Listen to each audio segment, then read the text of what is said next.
They found her at dawn, half buried in snow, more dead than alive. A mail-order bride discarded like trash by the monster she'd been sold to. But what happened next would shake a Wyoming town to its core. This is the story of Lydia Hartwell, a woman who survived hell twice and found something no one thought possible. A love that asked for nothing and gave everything. Stay until the end and comment what city you're watching from. I want to see how far Lydia's story travels. The letter arrived on a Tuesday.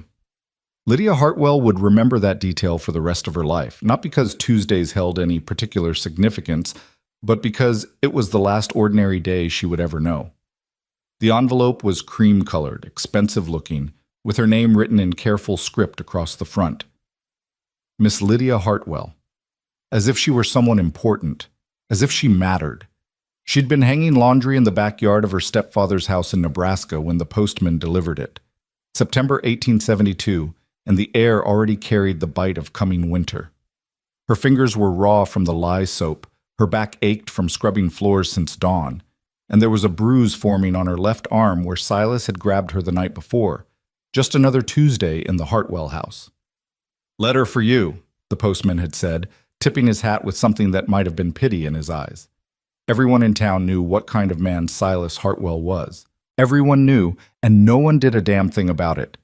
Lydia had taken the letter with trembling hands, her heart already beginning to race. She received letters so rarely that each one felt like a door opening or closing. She'd torn it open right there in the yard, dirt still under her fingernails, her mother's old dress hanging loose on her frame because Silas begrudged every penny spent on food. The words had swum before her eyes at first, then crystallized into something that stopped her breath entirely. Dear Miss Hartwell, my name is Roy Anderson, and I am a rancher of considerable means in the Wyoming Territory. I am in need of a wife to tend my home and provide companionship. I have been informed by Mr. Silas Hartwell that you are of marriageable age and suitable disposition. I am prepared to pay passage and provide a comfortable home. If you are agreeable, arrangements can be made for your travel within the fortnight. Yours in anticipation, Roy Anderson. She'd read it 3 times, 4 times, her mind struggling to process what her eyes were seeing. Silas had sold her, like a horse, like a piece of furniture he no longer wanted cluttering up his house. The laundry forgotten, she'd run inside, the letter crumpled in her fist. She found Silas in his study, whiskey already on his breath though it wasn't yet noon. He'd looked up from his newspaper with those cold, calculating eyes, the same eyes that used to make her mother flinch. "I see you got your letter," he'd said, as casual as if they were discussing the weather. "You can't do this." Her voice had been barely above a whisper. Even after 19 years of his cruelty, she still couldn't quite believe the depths he would sink to. Silas had set down his newspaper with exaggerated patience, the way he always did before he lost his temper. "Can't I? You're eating my food, burning my coal, taking up space in my house. Your mother's been dead 2 years now, girl. You think I'm going to keep you around out of the goodness of my heart? I work, I clean, I cook, You're a mouth to feed and nothing more." He'd stood then, and Lydia had taken an instinctive step backward. "This Anderson fellow is willing to pay good money for a wife. Strong back, young enough to bear children, not so pretty that she'll cause trouble. You should be grateful I found someone willing to take you at all." The words had landed like physical blows. Not so pretty, someone willing to take you, as if she were damaged goods being sold at a discount. "I won't go," she'd said, though her voice shook. "You can't make me." Silas had smiled then, and that smile was worse than any fist he'd ever raised. "No? And where exactly will you go, Lydia? You have no money, no family, no prospects. You think anyone in this town will take you in? You think you can make your own way?" He'd leaned closer, whiskey breath hot on her face. "You'll go to Wyoming, and you'll marry Roy Anderson, and you'll be grateful for the opportunity. Or you can stay here and see how long you last with no food, no fire, and no roof over your head. Winter's coming, girl. Make your choice." She'd fled to her room, the tiny attic space that had been hers since her mother married this monster, and collapsed on the narrow bed. Her mother's Bible lay on the small table beside her, worn and water-stained. Lydia had grabbed it, clutching it to her chest as sobs racked her body. Her mother had been so beautiful once. Mary Hartwell, with her gentle smile and soft hands, who used to sing while she worked and told Lydia stories about better days to come. But life had ground her mother down year by year. First her father's death, then the struggle to survive, then the terrible decision to marry Silas Reed, who'd seemed respectable enough at first. The change had been gradual, the sharp words, the casual cruelties, the nights when Lydia heard her mother crying through the thin walls. And finally, 2 winters ago, the fever that took her. Lydia still believed her mother had simply given up, that she'd stopped fighting because fighting hurt too much. "What do I do, Mama?" she'd whispered to the empty room. "What do I do?" The Bible had fallen open in her lap, and her eyes had landed on a verse her mother had underlined. "The Lord is close to the brokenhearted and saves those who are crushed in spirit." But Lydia's spirit felt beyond saving that day. The next 2 weeks had passed in a blur of preparations that felt more like funeral arrangements. Silas had bought her passage west, the cheapest ticket available, of course. He'd given her mother's old trunk, battered and scratched, and told her she could take whatever fit inside. Not that she had much. A few dresses, all worn thin, her mother's locket, the only thing of value she owned. The Bible, a photograph of her parents on their wedding day, young and hopeful and doomed. The women of the town had come to call, bringing small gifts and smaller comforts. Mrs. Henderson from the general store had pressed a package of needles and thread into her hands. "Every woman needs to be able to mend," she'd said, her eyes full of things she wouldn't say aloud. Old Mrs. Patterson had given her a jar of honey. "For when times are hard," she'd whispered, "a spoonful of sweetness can make the bitterest medicine go down." They all knew what she was heading into. Mail-order brides were common enough on the frontier, and the stories that came back were mixed. Some women found decent men, built good lives. Others simply disappeared into the vast western territories, never heard from again. Everyone smiled and wished her well, but Lydia could see the pity in their eyes. The night before she was to leave, she'd sat in her tiny room, packing the last of her things. The trunk was pitifully small, her entire life fitting into a space 3 feet long and 2 feet wide. She'd picked up her mother's locket, running her thumb over the worn gold surface. Inside were 2 tiny photographs, her father, handsome and serious, and her mother, young and smiling. Before. "I'm scared, Mama," she'd whispered into the darkness. "I'm so scared." But the dead don't answer, and morning came regardless. Silas had driven her to the train station in the wagon, not speaking a word the entire way. When they'd arrived, he'd hauled her trunk down and thrust an envelope into her hands. "Your ticket, don't lose it. Anderson will be waiting for you in Laramie. Don't embarrass me by causing trouble." She'd wanted to scream at him that she hoped she never saw his face again, that she hoped he died alone and unmourned. Instead, she'd taken the envelope with numb fingers and climbed onto the train without looking back. The journey west had taken 4 days. 4 days of rattling rails and cramped seats, of stopping at small stations where rough men stared too long and spoke too familiar. 4 days of watching the landscape change from the rolling farmland of Nebraska to the wild, empty spaces of Wyoming. 4 days of trying not to think about what waited for her at the end of the line. She'd shared a bench with an older woman named Mrs. Kowalski, who was traveling to visit her daughter in Colorado. Mrs. Kowalski had been kind in that brisk, practical way of frontier women, offering bread and cheese from her basket and not asking too many questions. "First time out west?" she'd asked on the second day, as they passed through a landscape so flat and empty it seemed to go on forever. Lydia had nodded, not trusting her voice. "It's hard country," Mrs. Kowalski had said, looking out the window. "Beautiful, but hard. Takes a certain kind of person to survive out here. You got family waiting?" "A husband," Lydia had managed. "I'm to be married." "Ah, one of them mail-order arrangements." Mrs. Kowalski's voice had been carefully neutral. "Well, that can work out fine. My niece married that way, and she's happy as a clam now. Got 3 children and a nice little homestead. Of course, it don't always work out that way." "What do you mean?" Mrs. Kowalski had been quiet for a long moment. "Just keep your wits about you, child. Trust your instincts. If something feels wrong, it probably is. And remember, no matter what anyone tells you, you're not property. You're a human being with God-given rights. Don't let anyone make you forget that." The words had settled in Lydia's chest like stones, heavy with warning.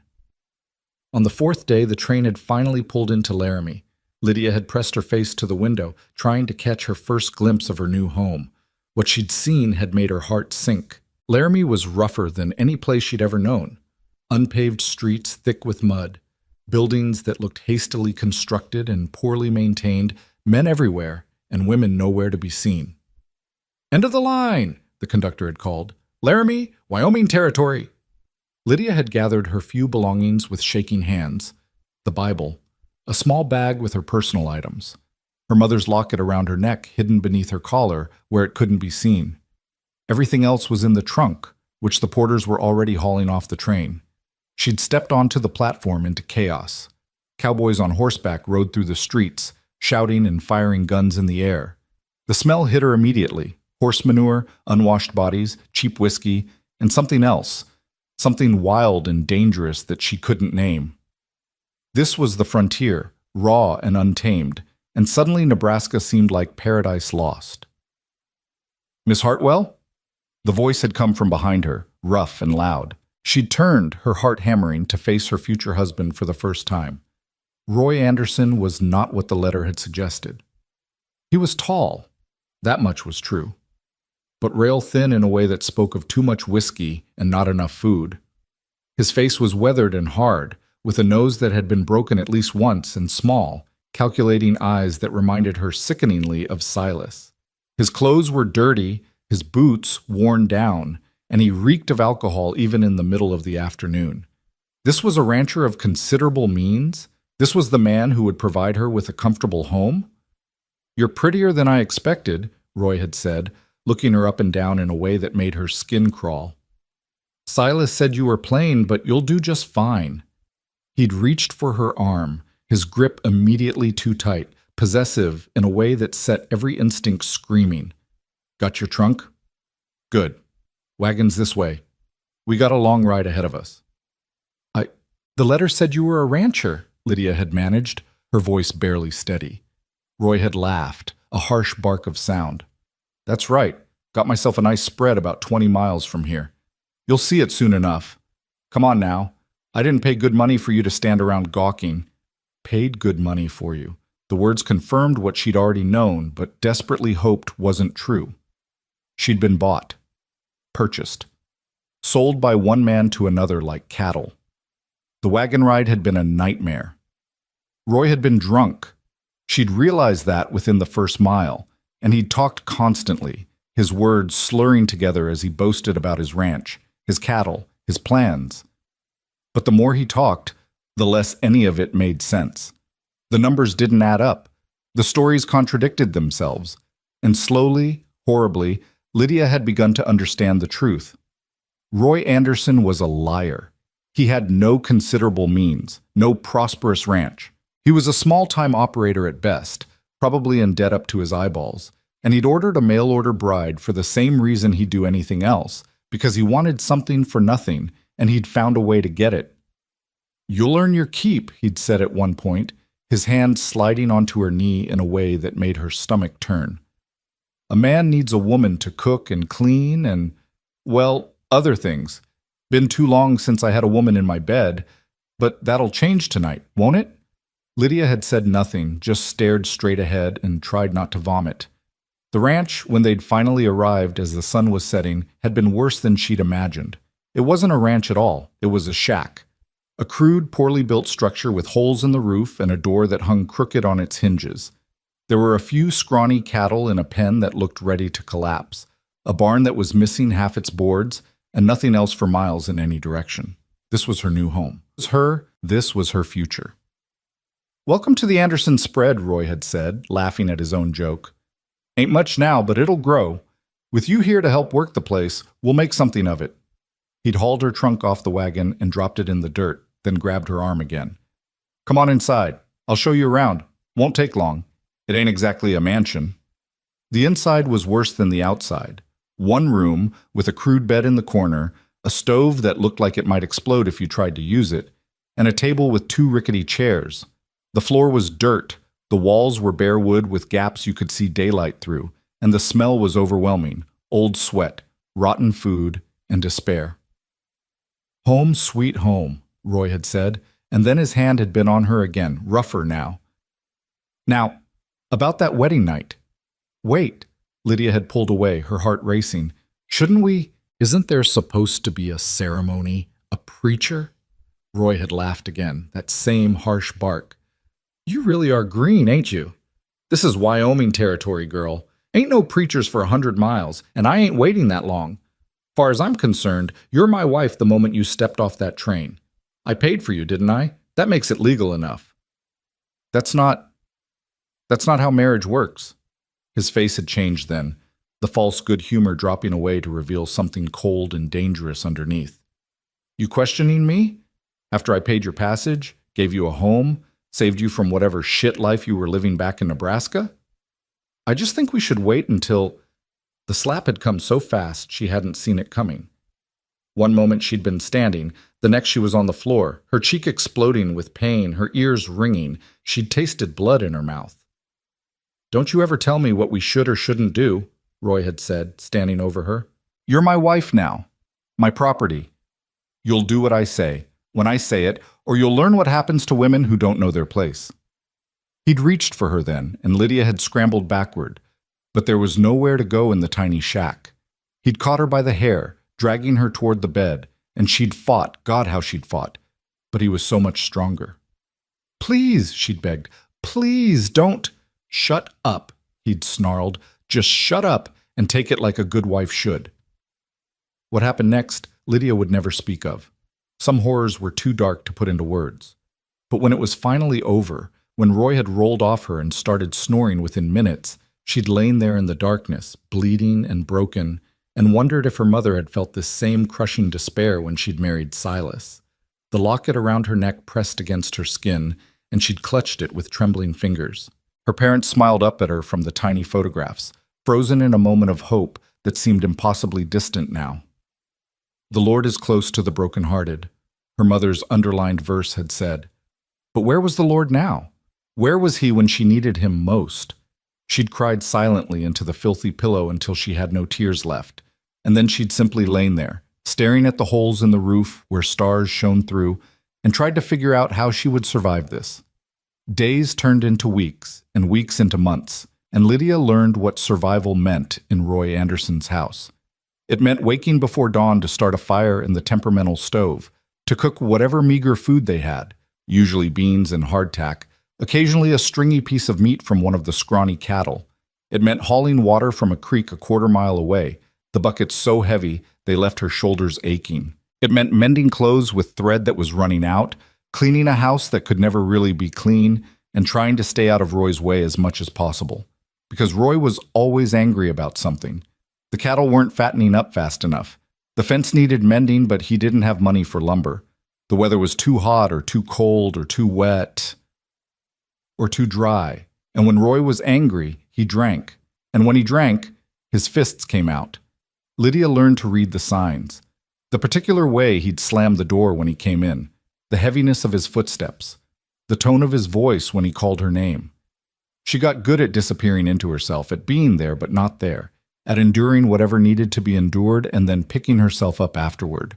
Her mother's locket became her talisman. When things were at their worst, she'd press it against her heart and remember that she'd come from people who'd loved each other, who'd been happy once. It was proof that kindness existed somewhere in the world, even if it felt impossibly far away. The nearest town was Bitter Creek, 20 miles to the south, and Roy went there once a month for supplies. He never took Lydia with him. She was too valuable to risk running away, he said, though where she would run to in this vast emptiness, she had no idea. Instead, she spent those precious days alone trying to make the shack more livable, to create some small corner of comfort in this hell. She'd found wildflowers growing by the creek and brought them back, putting them in a jar on the table. Roy had knocked them over in a drunken rage, grinding the petals into the dirt floor. "What kind of fool woman wastes time on flowers?" he'd shouted. "You want to make this place pretty? Cook a decent meal for once." She'd stopped bringing flowers after that. The other ranchers in the area kept their distance. There were 3 within a day's ride: the Peterson place to the north, the Miller Ranch to the east, and the Collins homestead to the west. Lydia had seen them from a distance occasionally, men on horseback checking their herds. But Roy made it clear she was never to speak to them, never to even acknowledge their existence.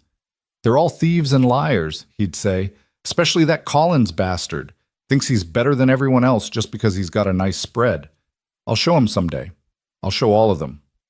But Roy never showed anyone anything.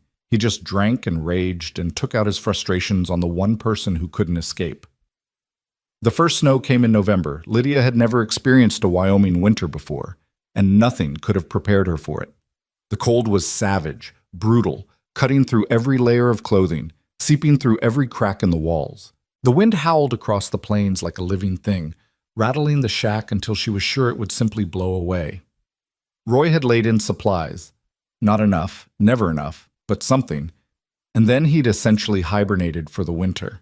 He'd sit by the stove drinking rot-gut whiskey, playing solitaire with a deck of cards so worn you could barely make out the pips, and nursing his grievances against the world. The whiskey made him mean, meaner than usual. And as the winter deepened and the isolation pressed in, his violence escalated. It started with words, vicious, cutting insults designed to strip away whatever dignity she had left. He'd call her worthless, stupid, ugly. He'd tell her she was lucky he'd taken her in, that no other man would have wanted her. He'd describe in graphic detail all the ways she failed as a wife, as a woman, as a human being. When words weren't enough, he'd move to casual violence, a shove here, a slap there.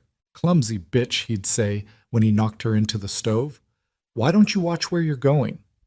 But as December turned into January, even that wasn't enough to satisfy whatever darkness lived inside him. The night it all came apart started like so many others. Roy had gone to Bitter Creek earlier in the week and returned with more whiskey and a new pack of cards. He'd been drinking steadily since, and Lydia had learned to make herself as small and invisible as possible. She'd cooked his dinner, watery stew made from the last of their dried beef, and served it without speaking. She'd cleaned up quietly while he sat at the table, shuffling the cards over and over, muttering to himself. But something was different tonight. There was an edge to his anger, a violence simmering just beneath the surface that made her hands shake as she wiped down the table. "My locket," he'd said suddenly. "That gold locket you're always clutching. Let me see it."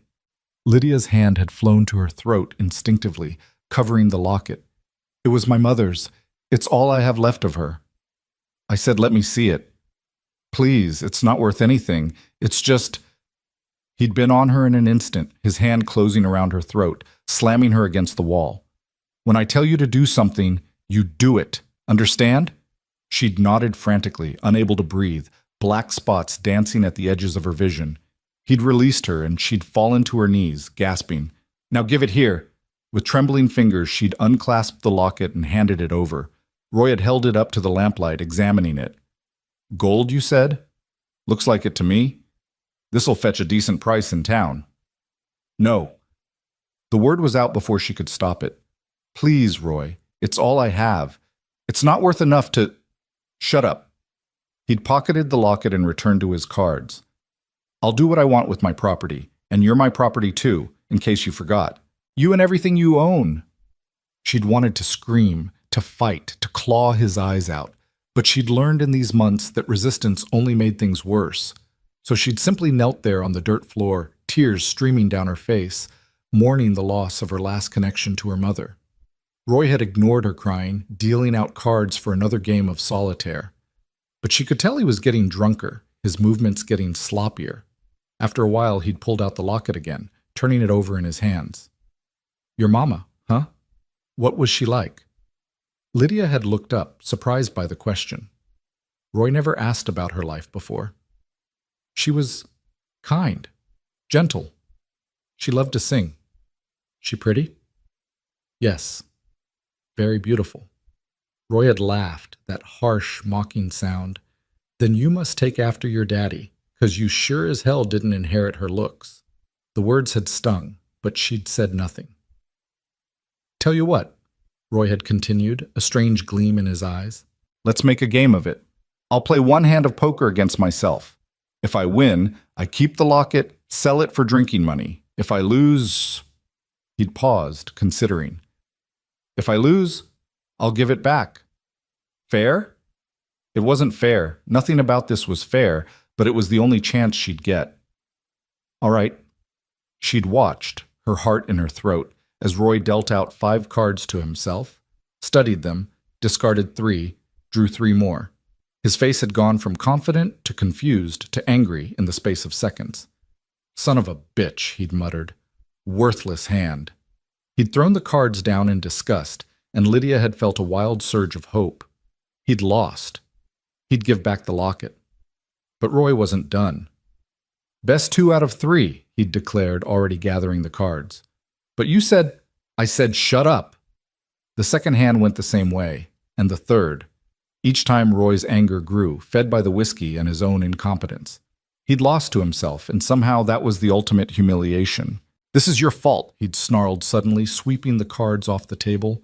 You and your goddamn locket. Bad luck. That's what you are. Bad luck from the moment you stepped off that train. Roy, please, just give it back. And the back of his hand caught her across the face, splitting her lip. Shut your mouth, woman. But he hadn't stopped there. The rage that had been building all winter, fed by whiskey and isolation and his own failures, erupted like a volcano. He'd grabbed her by the hair, dragging her across the floor.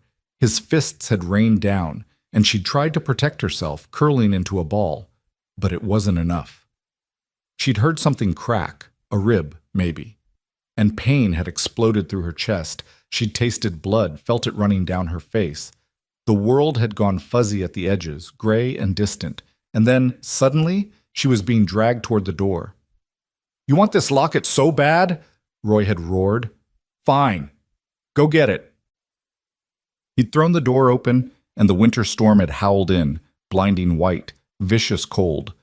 Through her dimming vision, Lydia had seen him hurl the locket out into the blizzard. The gold had glinted once in the lamplight, then vanished into the swirling snow. No, she'd whispered. No, please. Go on. Roy had grabbed her by the collar of her dress, hauling her toward the open door. You want it so bad. Go get it, and don't come back until you find it. Roy, I'll die out there, please.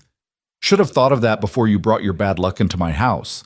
And then she was flying through the air, thrown out into the storm like garbage. She'd hit the snow hard, the impact driving the air from her lungs. Behind her, she'd heard the door slam shut, the bar dropping into place. She'd tried to stand, but her legs wouldn't hold her. The cold hit like a physical force, stealing her breath, her strength, her hope. Snow fell thick and fast, already covering her tracks, erasing any sign that she'd ever existed. Somewhere out there was her mother's locket, her last connection to love, to kindness, to anything good in this world. On hands and knees, bleeding and broken, Lydia began to crawl into the storm. She didn't know how long she crawled. Time lost all meaning in the white hell of the blizzard.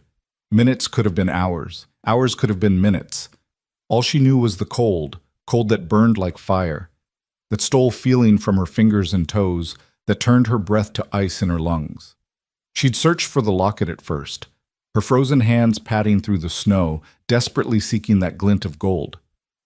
But the storm was too fierce, the snow too deep. It was gone. Her mother was gone. Everything was gone. And still she crawled, because stopping meant dying, and some stubborn part of her refused to give Roy Anderson that satisfaction. The wind howled, driving snow into her face, her mouth, her nose. She couldn't see more than a few feet in any direction. She didn't even know which direction she was going, away from the shack, yes, but toward what?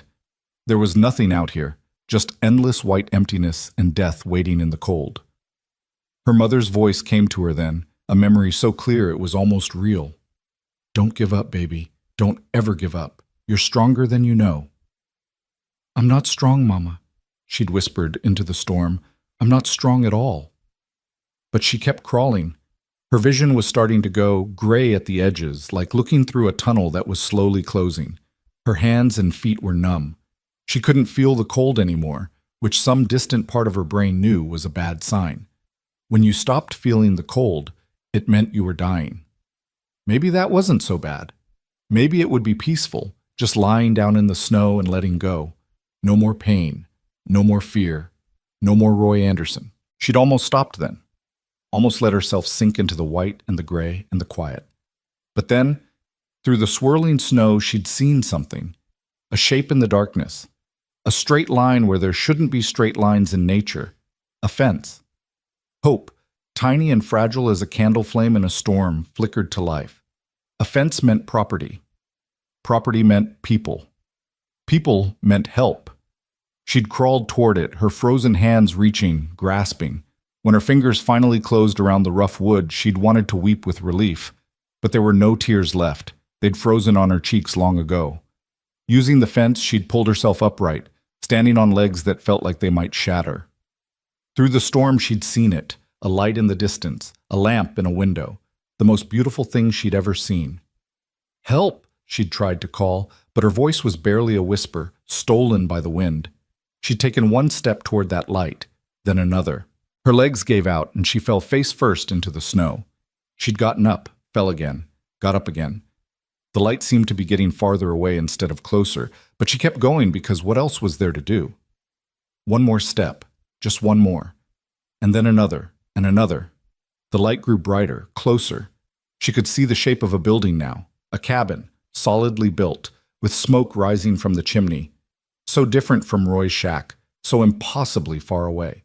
She'd fallen again, and this time she couldn't get up. Her body simply wouldn't respond anymore. She'd given everything she had, and it wasn't enough. "I'm sorry, Mama," she'd thought as the gray closed in. "I tried. I really tried." The snow had started to cover her, a cold blanket pulling her down into darkness. But as consciousness faded, one last thought flickered through her mind. A prayer, or maybe just a desperate hope cast into the void. Please. Someone. Anyone. Please. And then there was nothing but white and cold and the merciful darkness of oblivion. Dawn came slowly to the Wyoming plains, gray light seeping through the storm like water through cloth. The blizzard had blown itself out sometime in the night, leaving behind a world transformed, silent, white, and deadly beautiful. The temperature had dropped even further, the kind of cold that could kill a man in minutes if he wasn't prepared. Ezra Collins had been awake since before first light, as was his habit. At 43, he'd lived alone on this land for nearly 5 years now, ever since Sarah had passed, and the routines of solitary life had become as natural as breathing. He'd stoked the fire, made coffee strong enough to strip paint, and stood at his window watching the last of the snowfall while the sky turned from black to gray to the pale blue of a winter morning. It was going to be a hard day.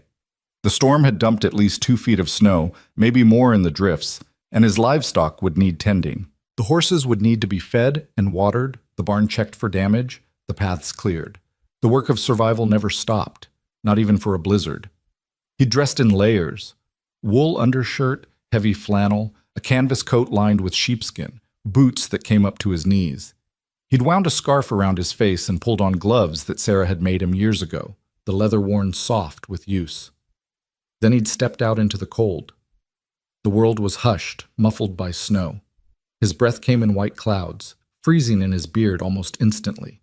The sun was just cresting the horizon, turning the snow pink and gold, and for a moment Ezra had simply stood there, taking in the terrible beauty of it.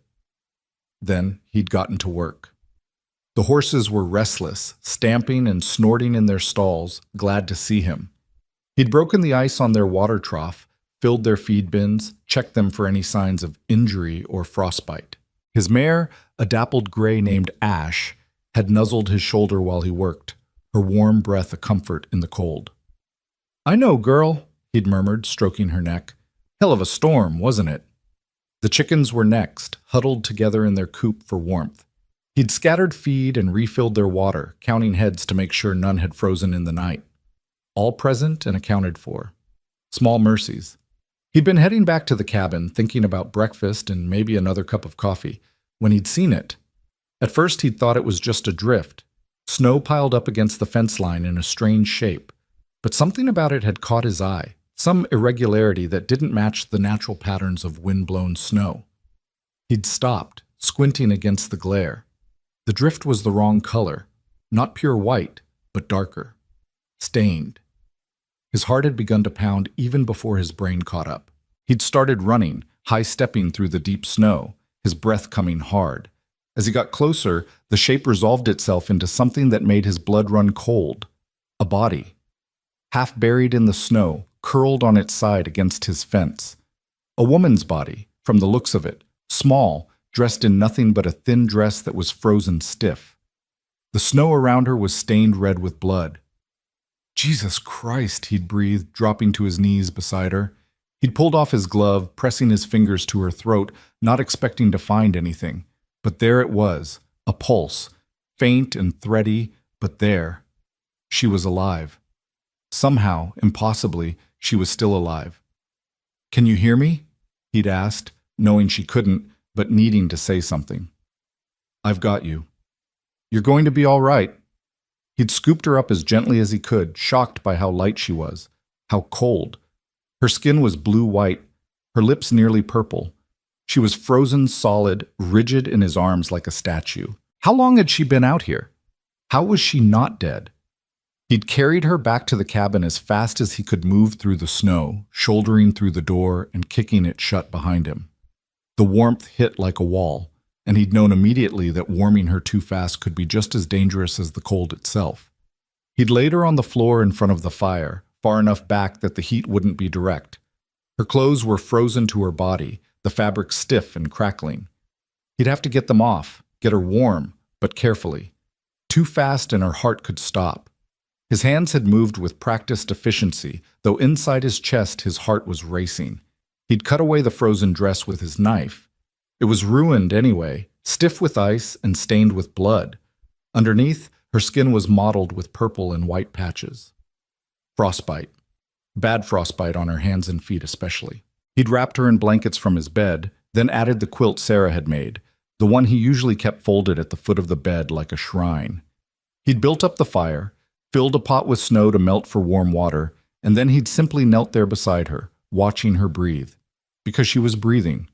Shallow and slow, but breathing. "What the hell happened to you?" he'd asked the unconscious woman. "Who did this?" The bruises told part of the story. Her face was swollen and cut, one eye black, her lip split. There were bruises on her arms, her ribs, her throat, hand-shaped bruises like someone had grabbed her, hit her, choked her. Someone had beaten this woman nearly to death. And then, what? Thrown her out into the storm? Rage had kindled in Ezra's chest, hot and fierce. He was a peaceful man by nature, slow to anger, but the sight of this broken woman on his floor woke something primal in him. Whoever had done this deserved to be horsewhipped, deserved worse than that. But first, she needed to survive. He'd heated water on the stove, not too hot, just barely warm. Using a cloth, he'd carefully cleaned the blood from her face, assessing the damage. Her lip would heal, the black eye would fade. The cut on her cheekbone might scar, but it wasn't deep. The bruises were bad, but not life-threatening. The cold was the real danger now. And the frostbite. He'd seen men lose fingers and toes to frostbite, seen the blackened flesh that meant amputation was the only option. He'd prayed he wouldn't see that here. He'd warmed water bottles by the fire, wrapped them in cloth, and placed them carefully under the blankets near her core, her chest, her stomach, under her arms. Not touching her skin directly, just radiating heat slowly, gently. Her body needed time to remember what warmth felt like. Hours had passed. Ezra had kept vigil beside her, tending the fire, replacing the water bottles as they cooled, watching for any change. Outside, the sun had risen higher, the day advancing without any acknowledgement of the drama playing out in this small cabin. Around noon, she'd made a sound. Small, almost inaudible, a moan of pain. But it was the most beautiful sound Ezra had heard in years because it meant consciousness, meant her brain was still working. "Easy now," he'd said softly, not wanting to startle her. "You're safe. You're inside. You're warm. Don't try to move yet." Her eyelids had fluttered, but didn't open. Another moan, and then she'd gone still again. But it was progress, life asserting itself against the cold. He'd made broth, beef bone broth that he'd had simmering on the stove since yesterday, rich and salty and nourishing. When it had cooled enough, he'd carefully lifted her head, supporting it with one hand, and brought a spoonful to her lips. "Come on," he'd murmured. "Just a little. You need this." Most of it had dribbled down her chin, but some went in. He'd tried again and again, patient, persistent, a spoonful at a time, letting her body remember what food was. By late afternoon, color had begun to return to her face. The deadly blue-white was fading to something more human. Her breathing had deepened, steadied. Her fingers, which had been rigid and frozen, had relaxed slightly. She was going to make it. Against all odds, this woman was going to survive. Ezra had sat back against the wall, suddenly exhausted. The adrenaline that had carried him through the day was fading, leaving him shaky and tired. He'd looked at the stranger sleeping in his blankets and wondered who she was, where she'd come from, who had hurt her so badly, and what the hell he was supposed to do now. The sun was setting, painting the snow outside gold and pink and purple, when she'd finally opened her eyes. At first there was just confusion in them, green eyes, he noticed, the color of spring grass. Then fear flooded in, pure and primal. She tried to sit up, to scramble away, but her body wouldn't obey. A cry of pain escaped her lips. "Easy," Ezra had said quickly, holding up his hands to show he meant no harm. "Easy now. You're all right. You're safe." But she didn't look like she believed that. She was looking around wildly, taking in the cabin, the fire, the blankets wrapped around her, and him, a strange man she'd never seen before. Her breathing had quickened, panic setting in. "My name is Ezra Collins," he'd said, keeping his voice low and calm, the way you'd talk to a spooked horse. "You were outside in the storm. I found you by my fence this morning, half frozen to death. I brought you inside to warm you up. You're safe here. I promise you're safe." She'd stared at him for a long moment, and he could see her trying to process this information, trying to remember. Then her hand had moved to her throat, patting, searching. Her eyes had widened in distress. "My locket," she'd whispered, her voice raw and broken. "My mother's locket. I have to—" She'd tried to sit up again, and Ezra had gently pressed her shoulder. "You need to stay still. You've got frostbite, maybe some broken ribs. Moving around is only going to make it worse." "But my locket—" Was there a locket out there? He'd kept his voice gentle. "I didn't see one, but it was dark and snowing. I can look again when the weather clears, but right now you need to focus on getting better." Tears had begun streaming down her face then, silent and heartbroken. "It's gone. Everything's gone." Ezra had felt something twist in his chest. He'd been alone a long time, had gotten good at not feeling too much, but something about this woman's grief cut through all his carefully maintained distance. "What's your name?" he'd asked quietly. She'd been silent for so long he thought she might not answer. Then, "Lydia. Lydia Hartwell." "Well, Lydia Hartwell, you've had a hell of a night, but you're alive. And that's what matters right now. Everything else we can figure out later." "Where—" She'd looked around again, and he could see her cataloging details. The solid walls, the good stove, the furniture that was simple but well made, the books on the shelf by the window.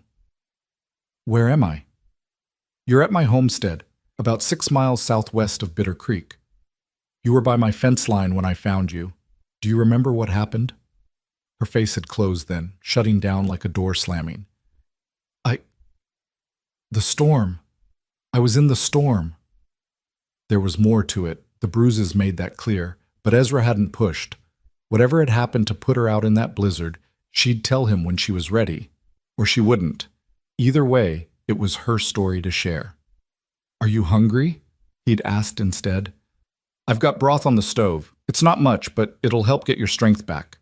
She'd nodded slightly, and he'd fetched a bowl, helping her sit up enough to drink. She'd winced with every movement, her ribs clearly causing her pain, but she'd managed to get some of the broth down. "Thank you," she'd whispered when she'd had enough.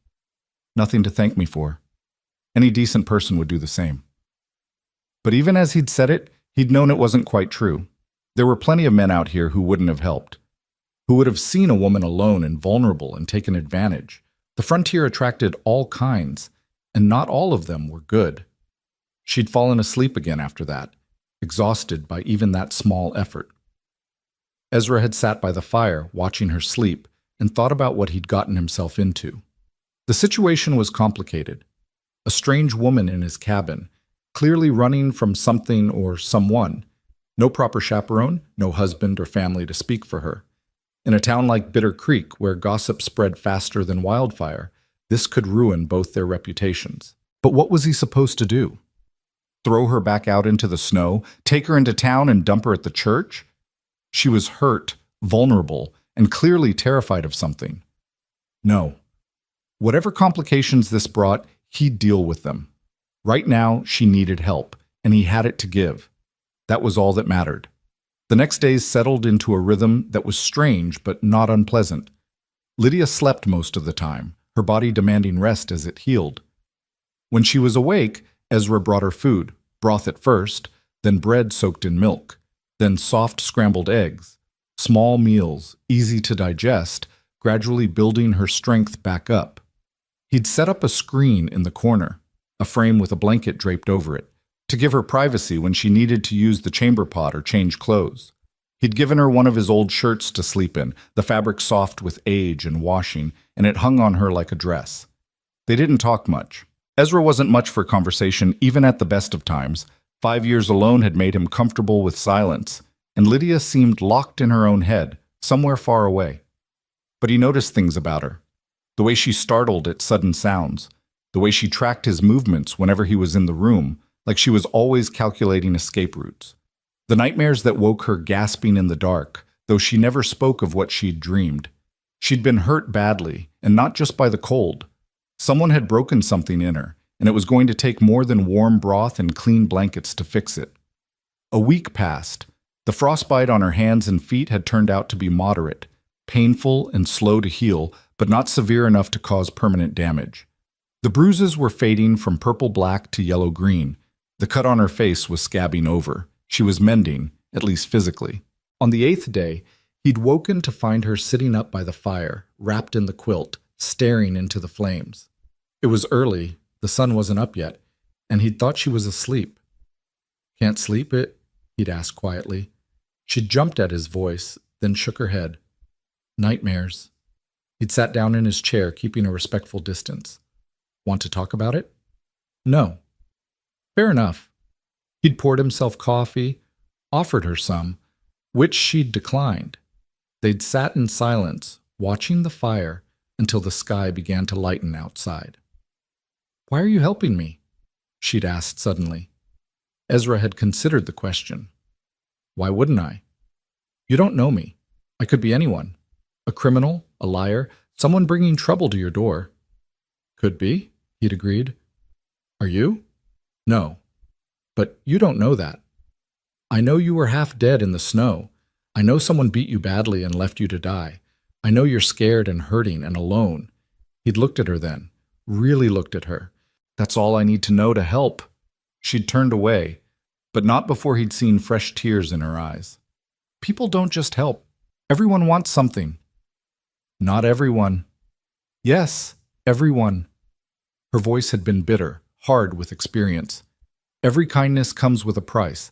Every smile hides teeth. I've learned that lesson well enough." Ezra had been quiet for a moment, thinking about how to respond.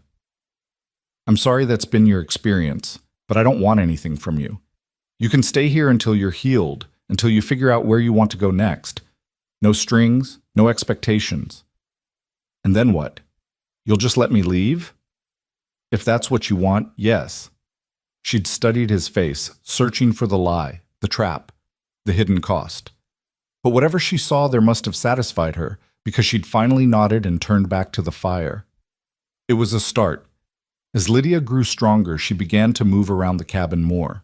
At first, just short trips, to the window to look out at the snow, to the small shelf where Ezra kept his books, to the stove to warm her hands. But gradually, the trips grew longer, and something else began to happen. She started helping. It was small things at first. Ezra would come in from tending the horses to find the dishes washed and stacked by the stove. The next day, the floor had been swept. The day after that, he'd found his shirts, which he'd been meaning to mend for weeks, neatly repaired and folded on his bed. "You don't have to do that," he'd said when he found her darning socks by the fire. "I know," she'd replied, not looking up from her work. "But I need to do something. I can't just sit here being useless." "You're recovering. That's not useless." "It feels useless." She'd nodded off the thread, examining her work. "Besides, you've been taking care of me." The least I can do is help take care of things here. He'd wanted to argue, to tell her she owed him nothing, but he could see the determination in her face. She needed this, needed to feel like she was contributing, like she had value beyond being a burden. So he'd simply nodded. "Appreciate it," he'd said. "Those socks have been needing attention for months." A ghost of a smile had crossed her face, the first real smile he'd seen from her. "You're not much of a seamstress. Never claimed to be." The smile had grown slightly. "I can see that. Your stitching looks like a drunk spider made it." And just like that, something had shifted between them. Not much, just the smallest crack in the wall she'd built around herself. But it was something. The days continued. Lydia grew stronger. She started cooking. Simple things at first, just bread and beans, but then more elaborate meals that reminded Ezra of the days when Sarah was alive and the cabin smelled like home. She'd organized his chaotic pantry, mended every piece of clothing he owned, even made curtains from an old sheet to replace the ones that had worn through years ago. And slowly, carefully, they began to talk. Not about the important things, she never mentioned what had happened to her, and he never asked, but about small things, books they'd read, the weather, the horses. She told him about growing up in Nebraska, about her mother who loved to sing. He told her about building this homestead, about the hard first years when he'd thought he might not make it. They didn't talk about Sarah.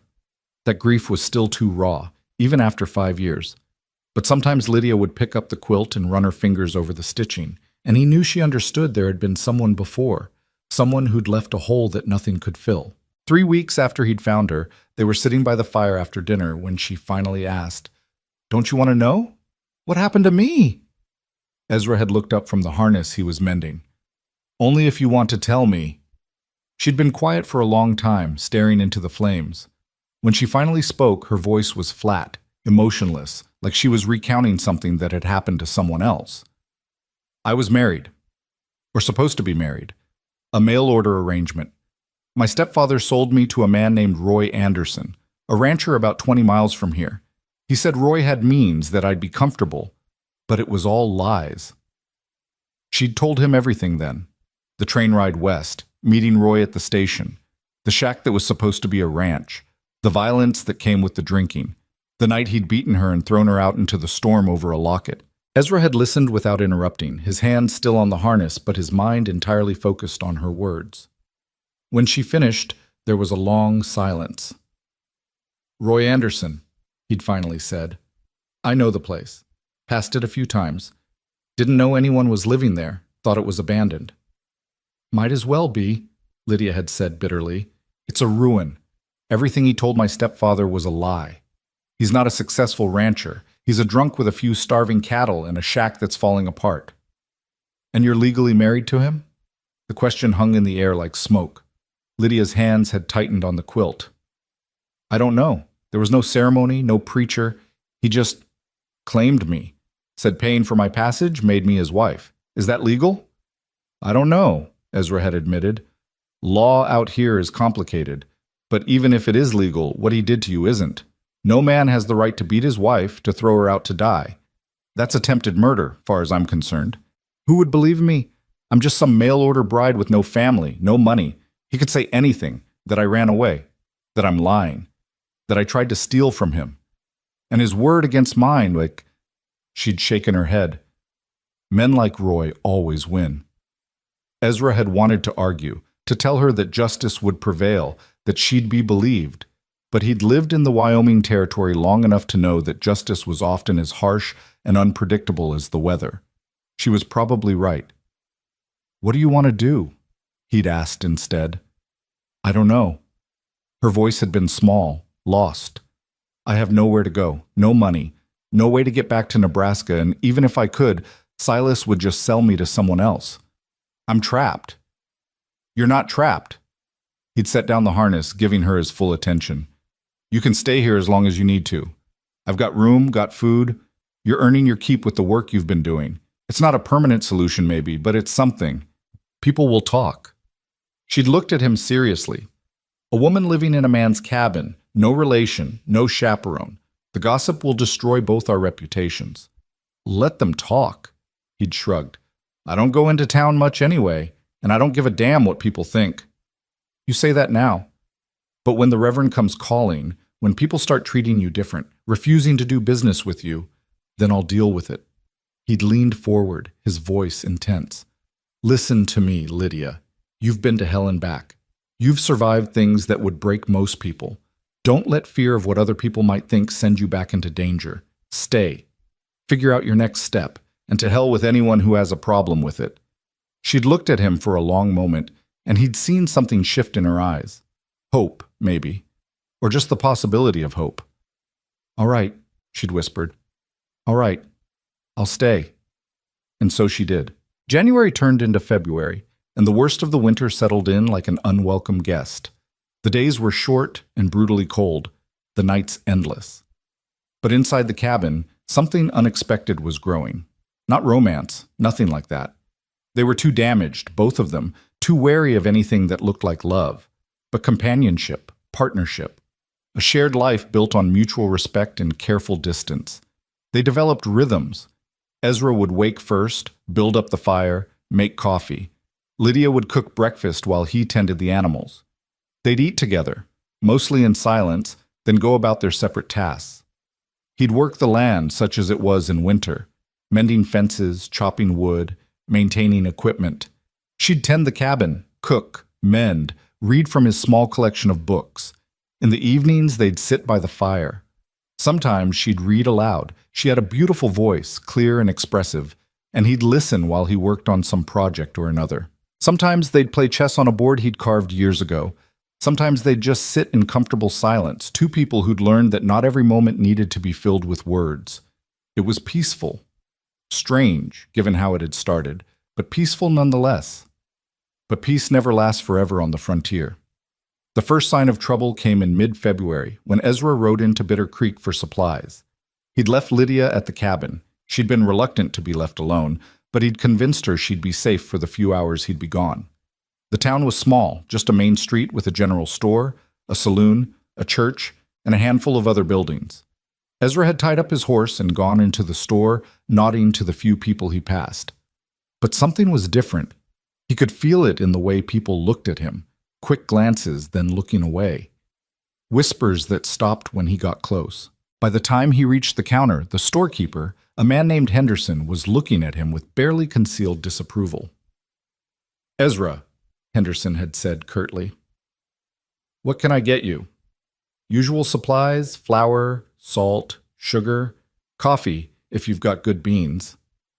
Henderson had gathered the items without his usual small talk, then tallied up the cost.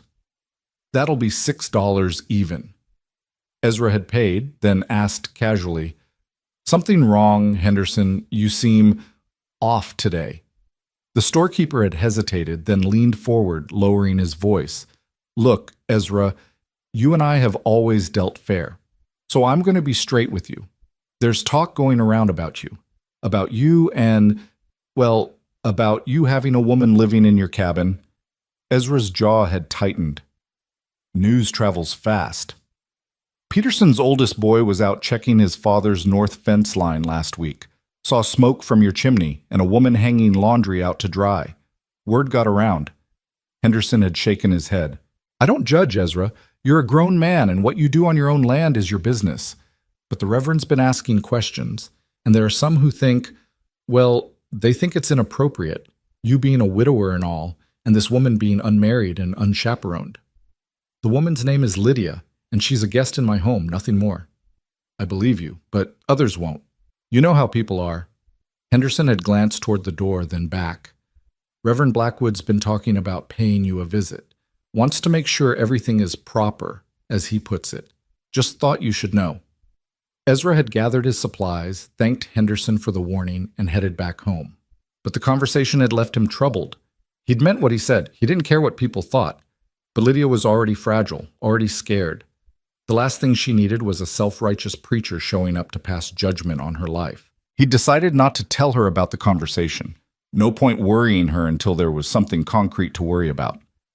But he'd felt the shadow of the outside world creeping closer to their peaceful refuge, and he'd known it was only a matter of time before it arrived.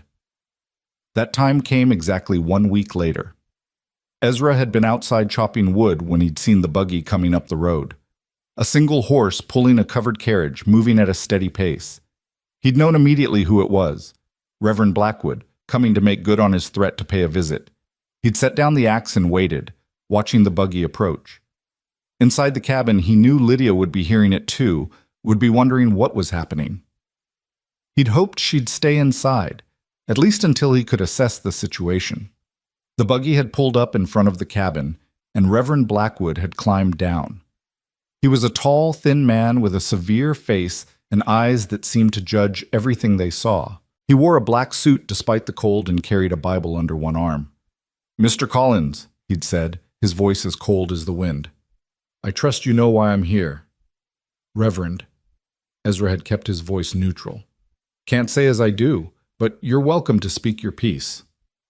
There are reports, credible reports, that you have a woman living in your cabin, an unmarried woman with no chaperone or proper supervision.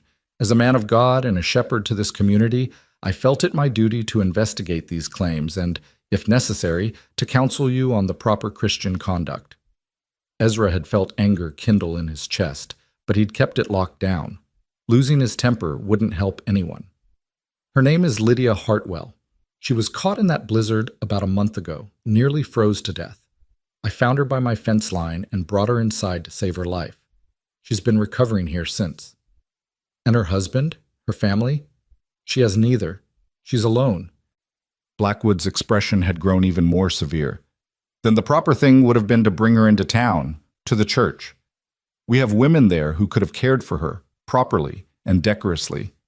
Instead, you've kept her here, unchaperoned, living under your roof. Surely you can see how this appears." "I can see how it appears to people who look for scandal in every shadow," Ezra had replied, his voice hardening slightly. "But I don't much care about appearances. I care about what's right. And letting a woman freeze to death because it might look improper to help her isn't right in my book. No one is suggesting you should have let her die. But there are proper ways to handle these situations, ways that preserve both her reputation and yours. By keeping her here, alone with you, you've compromised her virtue and your own standing in the community." "My standing in the community?" Ezra had laughed, a short, bitter sound. "Reverend, I haven't been to church in 5 years. I keep to myself. I don't bother anyone, and I don't much care what anyone thinks of me. If people want to gossip, let them. But Lydia stays here until she's well enough and ready enough to decide for herself where she wants to go." The door to the cabin had opened then, and Lydia had stepped out. She was wrapped in a shawl, her face still showing the fading bruises from Roy's beating. But she held herself straight, her chin up, her eyes clear. "Reverend Blackwood," she'd said quietly. "I'm Lydia Hartwell. I understand you have concerns about my presence here." Blackwood had turned to her, and something in his expression had softened slightly at the sight of her obvious injuries. "Miss Hartwell, are you here of your own free will? Has Mr. Collins treated you properly?" "He saved my life," Lydia had said simply. "And yes, I'm here of my own free will. Mr. Collins has been nothing but kind and respectful. He's given me shelter, food, and asked nothing in return. Whatever you've heard, whatever people are saying, the truth is much simpler than the gossip. He's a good man who helped someone in need." "Be that as it may," Blackwood had said, though his voice was less certain now. "The situation is still improper. You're an unmarried woman living with an unmarried man. In the eyes of the community, and in the eyes of God, this arrangement is unacceptable." "Then what would you have me do?" Lydia had asked. "Where would you have me go?" "The church can provide accommodation. There are families in town who—" "Who would take in a mail-order bride running from a violent husband?" Lydia had interrupted, her voice sharp now. "Who would welcome a woman with no money, no family, no prospects? You speak of Christian charity, Reverend, but where was that charity when I was being beaten? Where was it when I was thrown out to die in the snow?" Blackwood had flushed. "If we had known, you know now. And your concern isn't for my safety or my well-being. It's for appearances, for your comfort, for your reputation." She'd stepped forward, and despite her small size, there was something fierce in her eyes. "Mr. Collins didn't worry about appearances when he found me dying. He didn't think about his reputation when he saved my life. He just did what needed to be done. If that offends your sense of propriety, then I'm sorry, but I won't apologize for surviving." There had been a long silence. The wind had whistled through the trees, carrying snow from the branches.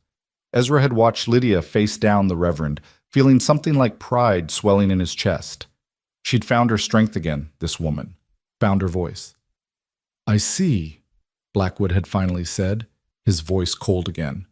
"Then I've made my position clear, and you've made yours. But know this, the community will not look kindly on this arrangement. You'll both find yourselves the subject of gossip and judgment. And if Miss Hartwell's husband, you said, comes looking for her, the law may not be on your side."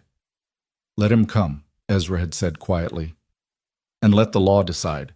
But she's not going anywhere she doesn't want to go." Blackwood had climbed back into his buggy, his face set in disapproving lines. "I'll pray for you both," he'd said, though it had sounded more like a threat than a blessing. "Good day." They'd watched him drive away, the buggy disappearing down the road. When he was out of sight, Lydia had let out a long breath, and Ezra had seen her hands shaking. "That went well," she'd said, and there had been a slight tremor in her voice that belied her brave words. "You did good," Ezra had told her. "Stood up to him. Not many people have the guts to do that. I shouldn't have spoken to him that way. Now he'll tell everyone I'm difficult, unrepentant. It'll make things worse." Things were already going to be bad. At least now he knows we won't be pushed around. He'd picked up the axe again, then set it down, looking at her seriously. But he had a point about one thing. If Roy comes looking for you, if he claims you as his wife, the law might side with him. We need to be prepared for that. Lydia had wrapped the shawl tighter around her shoulders, her face troubled. "I know. I've been thinking about it, about what I'll do if he comes." "What will you do?"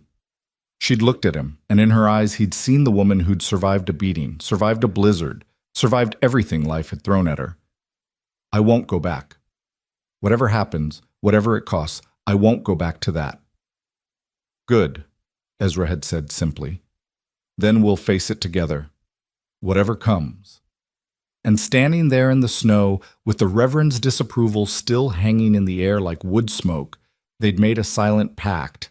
Two broken people, standing against the world. It wasn't love, not yet, maybe not ever. But it was something just as powerful. It was choice, and it was defiance.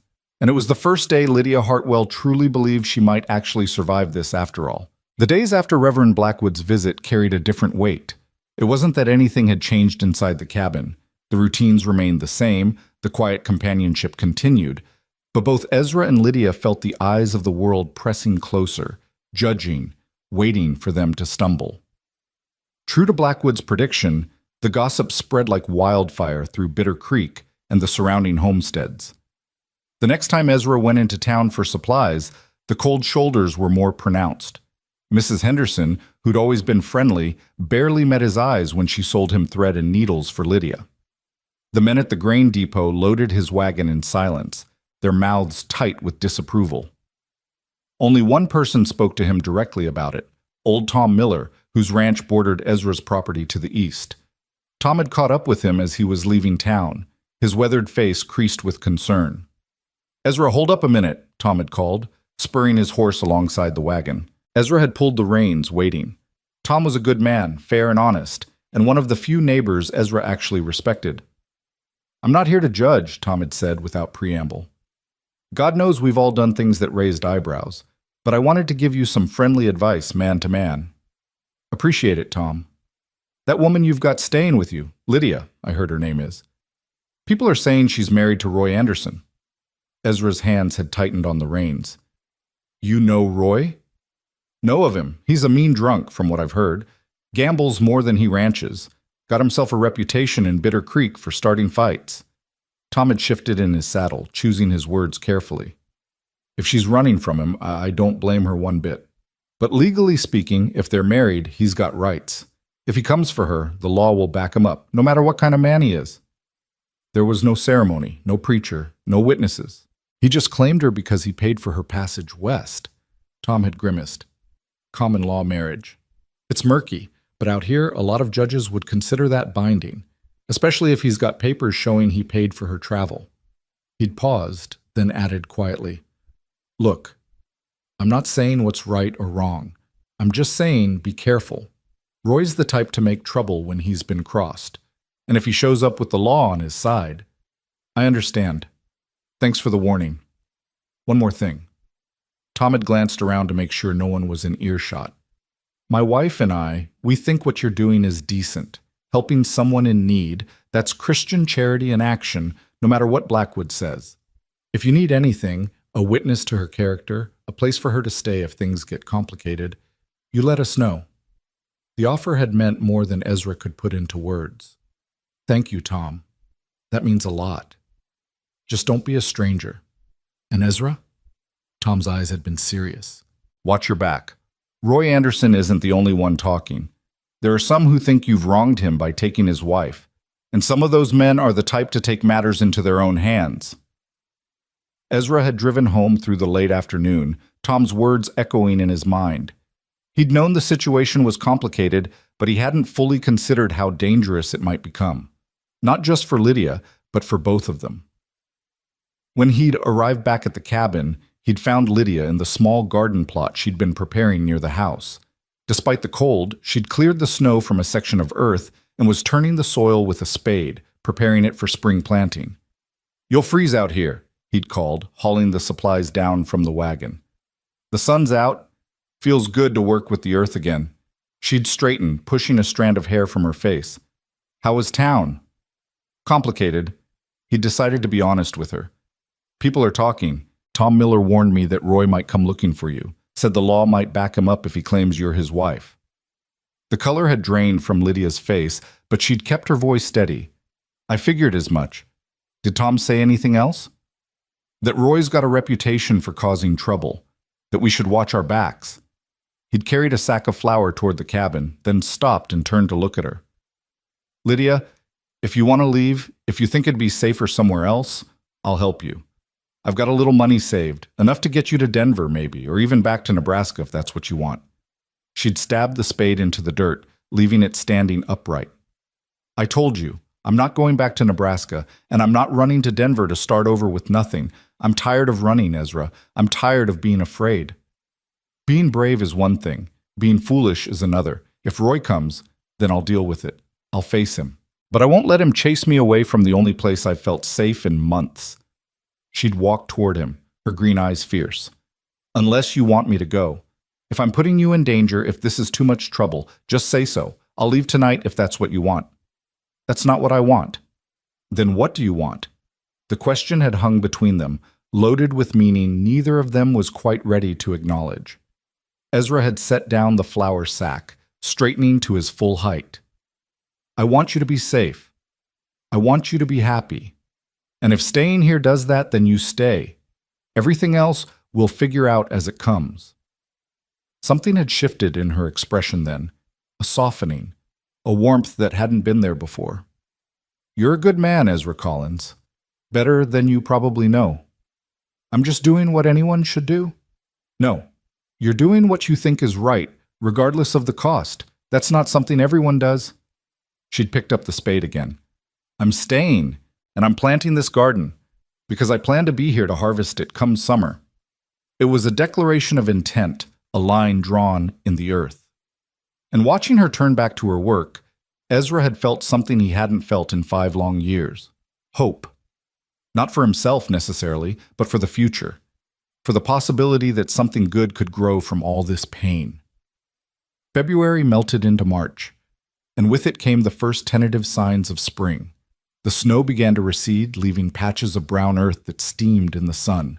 The creek swelled with meltwater, rushing and tumbling over rocks. Birds returned, their songs filling the morning air, and slowly, carefully, the relationship between Ezra and Lydia continued to deepen. Declarations of feeling, both of them were too scarred for that, too wary of the pain that seemed to follow love like a shadow. But there was something else, a partnership built on mutual respect and understanding, a friendship forged in the crucible of survival.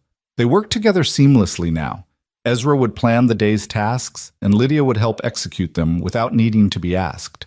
She'd learned to handle the chickens, gathering eggs and scattering feed with practiced efficiency. She'd taken over the cooking entirely, and Ezra's meals had improved dramatically. She had a gift for making even the simplest ingredients taste special. In the evenings, they'd taken to sitting outside on the porch when the weather allowed, watching the sun set over the plains.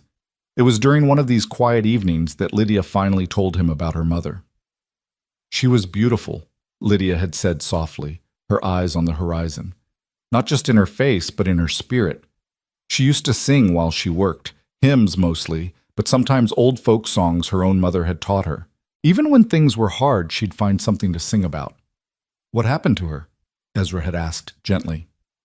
My father died when I was 12. Pneumonia took him fast. One week he was fine, the next he was gone. Mama tried to keep the farm going, but it was too much work, too much debt. She had to sell.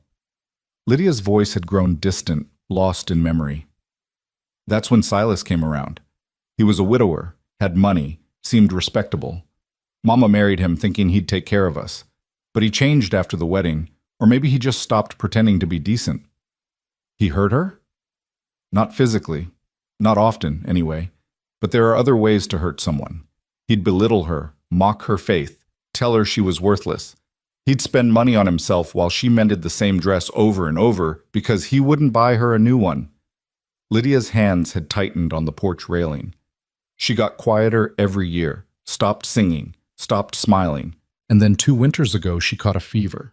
The doctor said it was influenza, but I think she just gave up. I think the fight went out of her and she let herself slip away.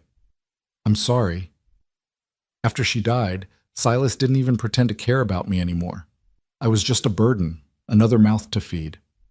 When Roy's letter came, he saw his chance to be rid of me and make a profit at the same time. She'd turned to look at Ezra. That's why I won't go back. Because going back means admitting he was right, that I'm worthless, that I'm nothing more than property to be bought and sold. Ezra had been quiet for a long moment, watching the sky turn from gold to pink to purple. Finally, he'd said, My Sarah died 5 years ago, come June. Cancer. Started in her breast, spread everywhere. The doctor said there was nothing to be done except keep her comfortable. It was the first time he'd spoken Sarah's name aloud in years. Lydia had turned to him, listening. She was strong, my Sarah, fought right up until the end. But watching her fade, watching her hurt, that was the hardest thing I've ever done. His voice had roughened with emotion. After she was gone, I couldn't bear to be around people. Couldn't stand their pity, their sympathy. So I stayed out here, kept to myself. Told myself I was fine alone. Were you? Fine alone? No. But I convinced myself I was. It's easier that way, you know. Easier to be alone than to risk caring about someone again. Lydia had reached over then, her hand covering his on the railing. It was the first time she'd touched him voluntarily, the first real physical contact between them that wasn't born of necessity or medical care. Her hand was small and warm, and Ezra had felt something crack in his chest, not breaking, but opening. Thank you, she'd said quietly, for telling me, for trusting me with that. They'd sat there as the stars came out, hands touching on the railing, 2 wounded souls finding comfort in shared grief. It wasn't love, not yet, but it was connection, and that was something neither of them had expected to find again. The peace lasted until the first week of April, when trouble finally found them. Ezra had been mending the fence line on the eastern border of his property, replacing posts that had rotted over the winter. It was hard, satisfying work, digging holes, setting posts, stretching wire. The kind of work that occupied the hands and freed the mind. He'd been so focused on his task that he hadn't heard the riders approaching until they were nearly upon him. He'd looked up to find 3 men on horseback, watching him with expressions that ranged from curious to hostile. He'd recognized one of them immediately, Ben Carter, who worked at the saloon in Bitter Creek and had a reputation for being quick with his fists. The other 2 were strangers, rough-looking men with the hard eyes of those who'd lived on the wrong side of the law. Help you gentlemen with something? Ezra had asked, setting down his post-hole digger and straightening to his full height. He wasn't a small man, and he'd learned long ago that projecting confidence could sometimes prevent trouble. Ezra Collins? Carter had asked, though he clearly already knew the answer. That's right. We're looking for a woman. About this tall, dark hair, green eyes, goes by the name of Lydia. Heard she might be staying with you. Ezra's muscles had tensed. And who's asking? We represent Roy Anderson. He says the woman's his wife, that she ran off and he wants her back. That's so? And where's Roy? Too cowardly to come get her himself. One of the strangers had leaned forward in his saddle, his hand resting meaningfully on the pistol at his hip. Watch your mouth, friend. We're here on legitimate business. Roy's got papers proving he paid for the woman's passage, which makes her his legal wife under territorial law. Now, you can hand her over peacefully, or this can get unpleasant. She's not property to be handed over. She's a human being with the right to decide her own future, and she's decided she's not going back to a man who beat her half to death and threw her out to die. Carter had shifted uncomfortably in his saddle. He might have been a bully, but he wasn't entirely without conscience. Look, Collins, we're just doing a job. Roy paid us good money to bring his wife back. Says you're the one who kidnapped her, turned her against him. We don't want trouble, but we got a job to do. Then you better get ready for trouble, because she's not leaving this property unless she chooses to. The stranger with his hand on his pistol had smiled then, a cold, dangerous expression. That's the thing about choices, Collins. Sometimes people don't get to make them. Now, we can do this easy. You bring the woman out, we take her back to her husband, everybody goes home happy. Or we can do it hard. We take her anyway, and you end up with a bullet in your belly and your homestead burned to the ground. Your choice. Ezra had felt rage building in his chest, hot and fierce. These men weren't lawmen. They were hired thugs, probably promised whiskey and money for bringing Lydia back. The fact that Roy had sent them instead of coming himself told Ezra everything he needed to know about the coward's character. Get off my land, Ezra had said, his voice low and dangerous. And tell Roy Anderson that if he wants Lydia, he can come get her himself. But he'd better come prepared, because I won't let him take her without a fight. The stranger had drawn his pistol then, pointing it casually at Ezra's chest. Last chance, Collins. John, put the gun away, Carter had said nervously. This wasn't supposed to involve shooting. Stay out of it, Carter. John had cocked the hammer. Now, Collins, I'm going to count to 3. The rifle shot had cracked through the air like thunder, and John's hat had flown off his head. All 3 men had whirled to see Lydia standing on the porch of the cabin, Ezra's Winchester held steady at her shoulder, a wisp of smoke curling from the barrel. The next one goes through your skull instead of your hat, she'd called out, her voice clear and strong. Now get off this property before I show you what a Nebraska farm girl can do with a rifle. For a long moment, nobody had moved.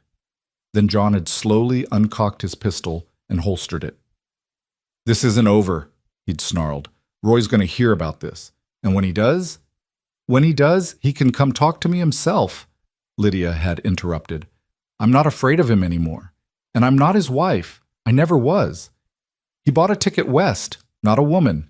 If he can't understand the difference, that's his problem. Carter had already started turning his horse. Come on, boys. This is more trouble than it's worth. The 3 men had ridden off, and Ezra had stood there watching them go until they were just dust on the horizon. Then he turned and walked back to the cabin, where Lydia was lowering the rifle with shaking hands. That was dangerous, he'd said, climbing the porch steps. So was facing them down alone. She'd set the rifle aside, and he could see the fear in her eyes now that the adrenaline was fading. I saw them from the window, saw them threatening you. I couldn't just hide inside and let you face them alone. Where'd you learn to shoot like that? My father taught me. Said every farm girl should know how to handle a gun. A ghost of a smile had crossed her face. I'm out of practice, but apparently not too rusty. You took his hat clean off at what, 200 yards? I was aiming for his shoulder. Guess my aim's worse than I thought. Despite the tension, despite the danger they'd just faced, Ezra had laughed. It was a real laugh, full and genuine, the first he'd managed since Sarah died. And Lydia had laughed too. And for a moment the fear had lifted, and there was just the absurd humor of the situation. A woman who'd been beaten and left for dead, now shooting hats off hired thugs.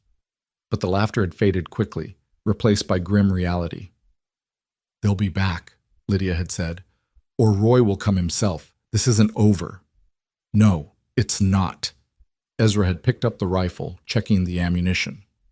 "But we've got time to prepare. They won't try again today, and Roy's too much of a coward to come alone. He'll need to gather more men or get the law on his side." "What do we do?" "We get ready, and we figure out our next move." That night, they'd sat up late planning. Ezra had checked all his weapons, 2 rifles, a shotgun, and his service revolver from the war.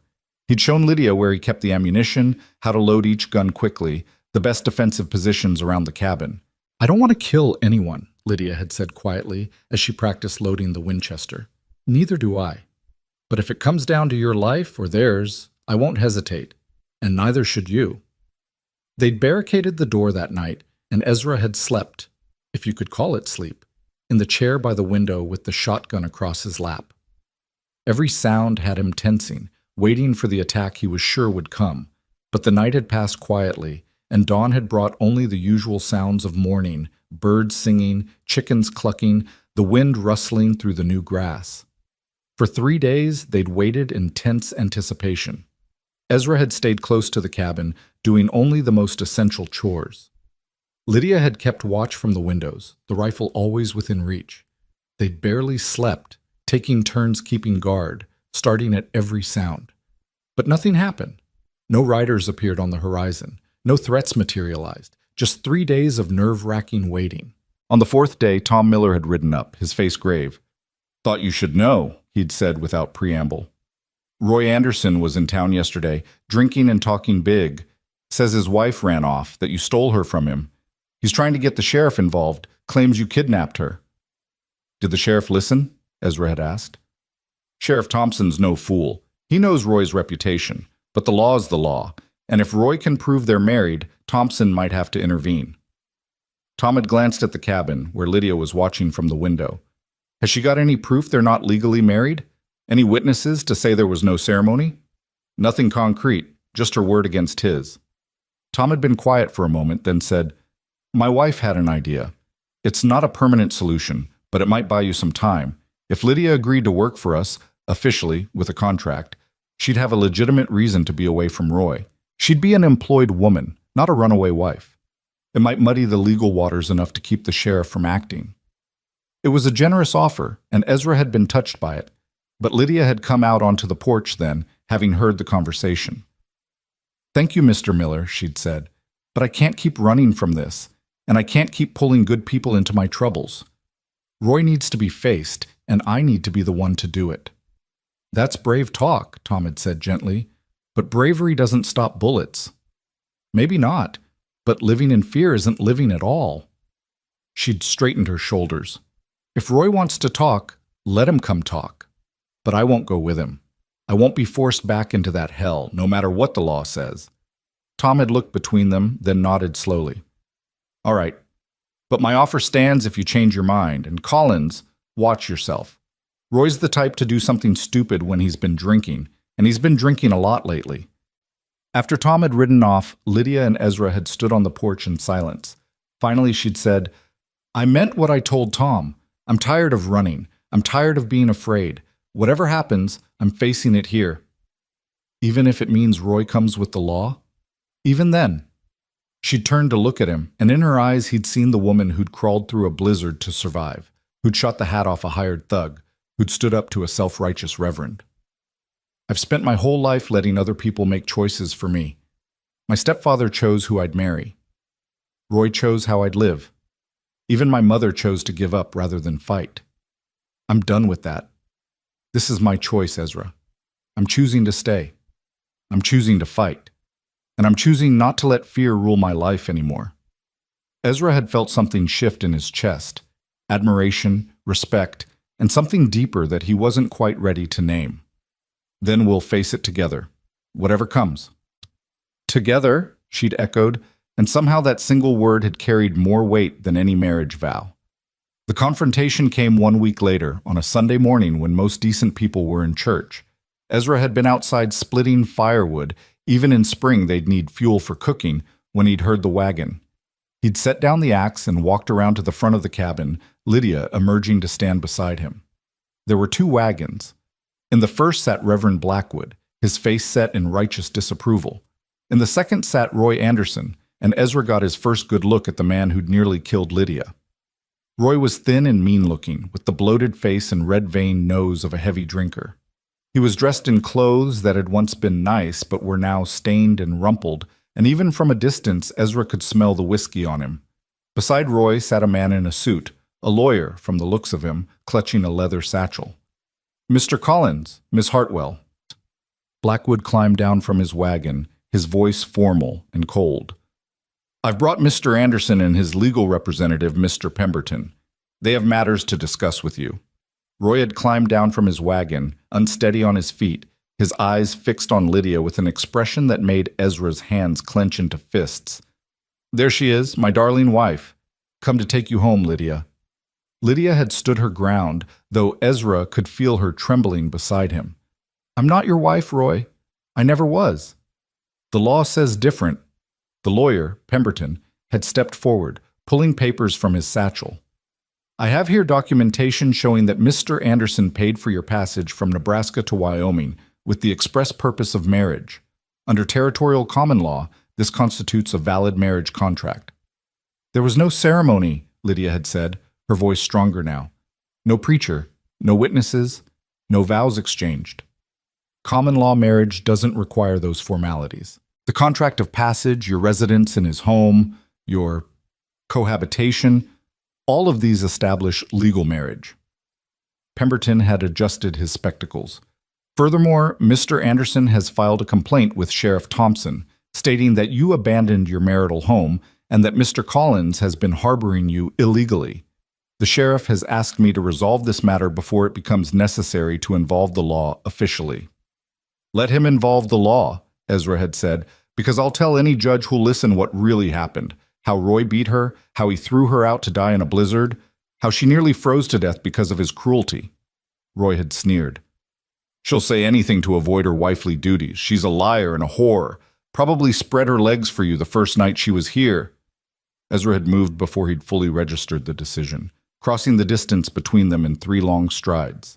His fist had connected with Roy's jaw with a satisfying crack, sending the man sprawling in the dirt. "Ezra, don't!" Lydia had called out, but he'd barely heard her. Roy had scrambled backward, his hand going to his belt where a knife was sheathed, but Ezra had been faster, pinning Roy's arm and leaning in close enough to smell the rot on his breath. "You say one more word about her, make one more accusation, and I'll finish what that blizzard started," Ezra had growled. "You're a coward and a bully, and the only reason you're still breathing is because she doesn't want your death on her conscience." "Mr. Collins, that's assault," Pemberton had spluttered. "Reverend, you're a witness." "I saw Mr. Anderson speak in a grossly inappropriate manner about a lady, and Mr. Collins defend her honor," Blackwood had said stiffly. And despite his disapproval of their living situation, there had been something in his eyes that suggested even he had limits to what he'd tolerate. "If Mr. Anderson wishes to press charges, he's welcome to explain to the sheriff exactly what words provoked the response." Ezra had released Roy, who'd scrambled to his feet, spitting blood. "This isn't over. She's my wife by law, and I'm taking her back." "No." Lydia had stepped forward, her chin raised. "You're not. And if the law says I have to go with you, then the law is wrong. I'd rather hang for murder than go back to that shack." "You don't get a choice," Roy had shouted. "I paid for you. You're mine. I'm nobody's." The words had ripped from Lydia's throat, years of pain and anger finally breaking free. "I'm not property. I'm not a thing to be bought and sold. I'm a human being and I have rights." "The law," Pemberton had started. "To hell with the law." Lydia had advanced on them, and all 3 men had taken an involuntary step back from the fury in her eyes. What kind of law says a man can beat his wife? What kind of law says attempted murder is legal as long as you're married? What kind of law puts property rights over human life? She'd been magnificent in her rage, and Ezra had felt his heart swell with something that might have been love, or might have been simple admiration for her courage. "Roy Anderson never married me," Lydia had continued, her voice ringing across the homestead. "He purchased my passage, yes, but a train ticket isn't a wedding vow. He dragged me to his shack, he raped me, he beat me, and when I displeased him, he threw me out to die. Those aren't the actions of a husband. Those are the actions of a criminal. And if your law can't see the difference, Then your law is as corrupt as he is. There had been a long, frozen moment. Even Roy had seemed shocked into silence by her words. Then Reverend Blackwood had cleared his throat. "Mr. Pemberton, might I have a word?" The two men had walked a short distance away, speaking in low tones. Roy had glared at Lydia and Ezra but kept his distance, apparently having learned his lesson about provoking Ezra's fists. Finally, Blackwood and Pemberton had returned. The lawyer had looked distinctly uncomfortable. "Miss Hartwell," Pemberton had said carefully, "in light of your testimony regarding the conditions of your stay with Mr. Anderson, and given the lack of formal ceremony, I believe this matter is more complex than initially presented. I will need to consult with Sheriff Thompson and possibly a territorial judge before any legal action can be taken." "What?" Roy had exploded.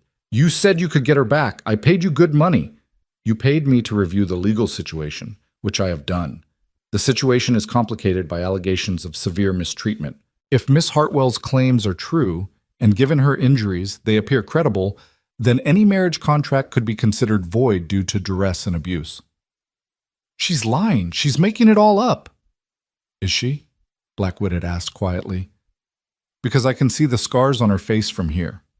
I saw them when I visited last month, fresh bruises that told their own story. If you're claiming she's lying, Mr. Anderson, then perhaps you should explain how she came by those injuries." Roy had opened his mouth, then closed it, unable to find words that wouldn't incriminate him. "I thought as much." Blackwood had turned to Lydia, and there had been something almost like respect in his eyes. "Miss Hartwell, I still believe your living situation here is improper, but I also believe that no woman should be forced to return to a man who has harmed her. I will speak with Sheriff Thompson myself and make clear that any attempt to force your return should be carefully considered." It wasn't much, but it was something. A crack in the wall of judgment, a small acknowledgement that maybe, just maybe, there were things more important than propriety. Roy had climbed back into his wagon, his face twisted with rage and humiliation.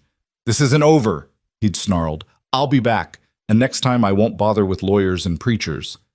"Then next time, you'd better bring a coffin," Ezra had said quietly, "because that's what you'll need." The two wagons had pulled away, disappearing down the road.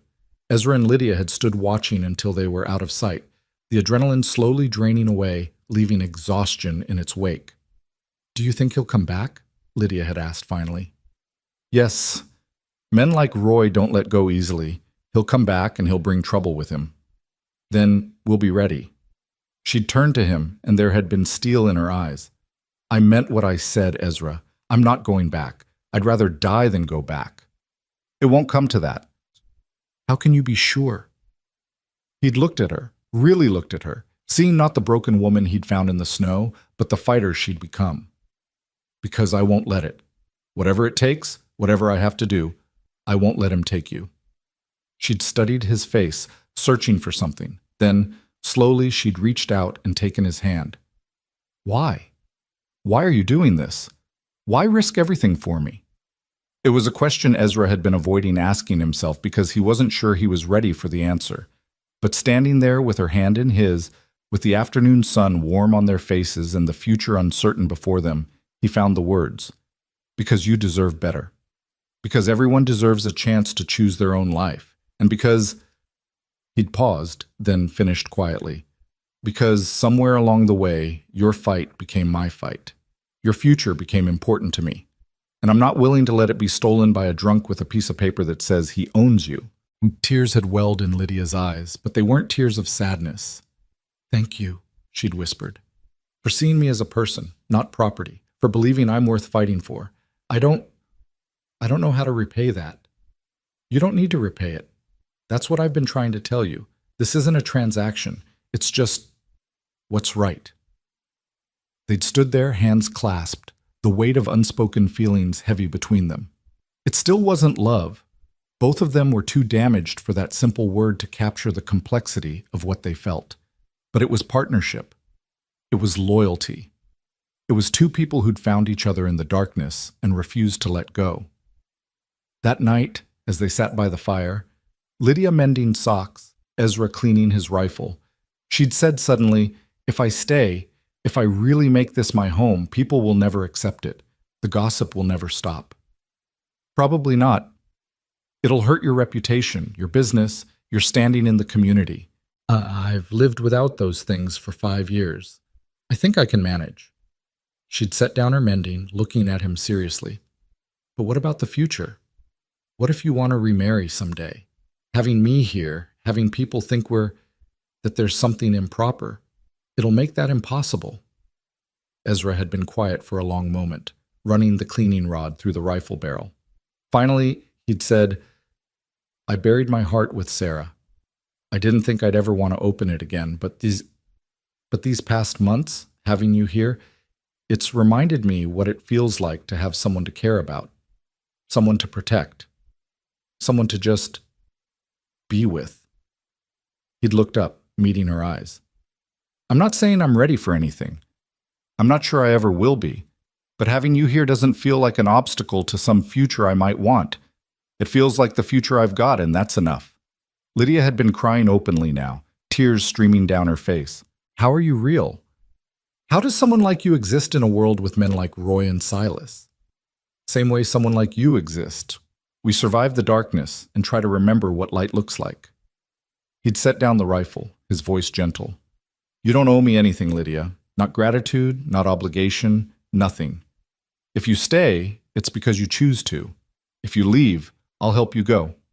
But whatever you decide, it's your choice, your life, your future. She'd wiped her eyes, then picked up her mending again, her fingers moving automatically through the familiar motions. I choose to stay, she'd said quietly. Not because I have nowhere else to go, not because I owe you, but because this... She'd gestured around the cabin at the life they'd built together. This feels like home. For the first time since my mother died, I feel like I belong somewhere, like I matter. You do matter. I know, because you've shown me that every single day. She'd looked at him, and in her eyes was a warmth that made his heart ache. So I'm staying, I'm planting that garden, and I'm going to harvest it come summer. I'm going to make curtains for these windows and quilts for that bed. I'm going to turn this cabin into a real home. And if people want to gossip, let them. I've survived worse than gossip. Ezra had felt something loosen in his chest, some tension he hadn't known he was carrying. She was staying, not because she had to, but because she wanted to. Because she'd chosen him, chosen this life, chosen to stop running and start fighting. Then let's make it official, he'd said. Not marriage. Neither of us is ready for that. And with Roy's claim hanging over us, it'd be complicated anyway. But a partnership. You're not a guest anymore, Lydia. You're a partner in this homestead. Equal share in everything. The work, the decisions, the future. Whatever we build here, we build it together. She'd stared at him, stunned. Ezra, I can't accept that. It's your land, your home. It's our home. If you're staying, if you're putting down roots here, then you deserve to have a real stake in it. Not as a hired hand or a guest, but as a full partner. He'd extended his hand. What do you say? Partners? Lydia had looked at his hand, then at his face, then back at his hand. Then she'd reached out and clasped it firmly. Partners. They'd shaken on it, and somehow that handshake meant more than any wedding vow either of them had ever spoken. It was a commitment born not of law or tradition or social expectation, but of mutual respect and shared struggle. It was two broken people deciding to build something whole. Outside, the Wyoming night stretched vast and star-filled above them. Somewhere in the darkness, Roy Anderson was nursing his wounds and plotting his revenge. Somewhere, the town of Bitter Creek was buzzing with gossip about the improper woman and the widower who'd taken her in. Somewhere, the world continued to turn, indifferent to their small drama. But inside the cabin, by the warmth of the fire, Ezra and Lydia sat in companionable silence, partners in survival, and for the first time in a very long time, both of them felt something that might have been happiness. It was fragile, tentative, and threatened from all sides. But it was real. And sometimes real is all you need to build a life worth living. Spring deepened into early summer, and the partnership between Ezra and Lydia flourished like Lydia's carefully tended garden. The beans she'd planted in March were climbing their poles, green and vigorous. Tomatoes hung heavy on their vines, promising a harvest that would see them through the next winter. Lettuce and radishes had already been picked and eaten, their fresh taste a luxury after months of dried and preserved foods. The homestead itself had transformed under Lydia's touch. The curtains she'd made, simple but clean, softened the cabin's interior. She'd sewn cushions for the chairs from fabric scraps, making the hard wooden seats more comfortable. The garden had expanded from a small plot to a sprawling enterprise, with rows of corn, squash, and potatoes joining the earlier plantings. She'd even started a small herb garden near the kitchen window, and the smell of basil and thyme drifted through the cabin when she cooked. Ezra had built her a chicken coop worthy of the name, replacing the ramshackle structure that had barely kept the foxes out. Together, they'd repaired the barn, replacing rotted boards and reinforcing the roof. They'd purchased 3 more cows from Tom Miller, expanding Ezra's small herd. The work was hard and endless, but there was satisfaction in it. The satisfaction of building something, of making the land yield to careful tending and patient labor. They'd fallen into rhythms that felt as natural as breathing. Ezra would wake before dawn, start the fire, and make coffee while Lydia dressed behind her screen. They'd have breakfast together, usually eggs and bread, sometimes bacon if they'd recently slaughtered, and plan the day's work. Then they'd separate to their tasks, coming together for the midday meal, then parting again until evening. The evenings were Ezra's favorite time. They'd sit on the porch if the weather was fine, watching the sun paint the sky in shades of orange and pink and purple. Lydia would tell him stories from books she'd read, or sing songs her mother had taught her. Her voice was beautiful, clear and sweet, and Ezra found himself looking forward to those songs like a man looks forward to water in the desert. Sometimes they'd play chess on the board Tom Miller had given them. Lydia was getting better, her strategy improving with each game, and she'd beaten Ezra twice now, victories she'd celebrated with uncharacteristic exuberance that had made him laugh.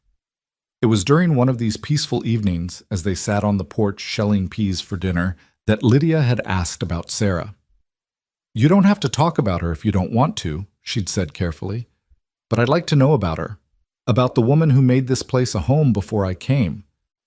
Ezra had been quiet for a long moment, his hands continuing their work automatically. It still hurt to talk about Sarah, but the pain had dulled from a sharp stab to a gentle ache. Grief remembered, rather than grief lived. "She was strong," he'd finally said. "Not in the way you think of strength. She wasn't tall or particularly robust. But she had this inner strength, this certainty about who she was and what she believed. Nothing could shake her." "How did you meet?" "In Ohio, before we came west. Her father owned the farm next to my family's. We grew up together, really. I can't remember a time when I didn't know her." A small smile had crossed his face at the memory. "She was always getting into trouble as a girl. Climbing trees she had no business climbing, racing horses she shouldn't have been riding. Her mother despaired of ever making a lady out of her. She sounds wonderful." "She was. When the war came, I enlisted. She waited for me, even though everyone told her she was foolish to wait for a man who might never come back. But she did. And when I came home, changed, damaged, she married me anyway." "The war changed you?" "Changed everyone who went through it. I saw things, did things. Things I can't talk about even now. Sarah never pushed me to talk about it. She just loved me through it, reminded me who I was before the war tried to take that away." His hands had stilled on the peas. "After we married, we decided to come west, start fresh, build something of our own. We homesteaded here, spent 5 years turning this raw land into something productive. Those were good years. Hard, but good. And then she got sick. Started with a lump in her breast. She didn't tell me right away, didn't want to worry me. By the time she did, it was too late. The doctor said there was nothing to be done but keep her comfortable." His voice had roughened. "I watched her fade for 6 months, watched her hurt, watched her body betray her. And there wasn't a damn thing I could do to stop it."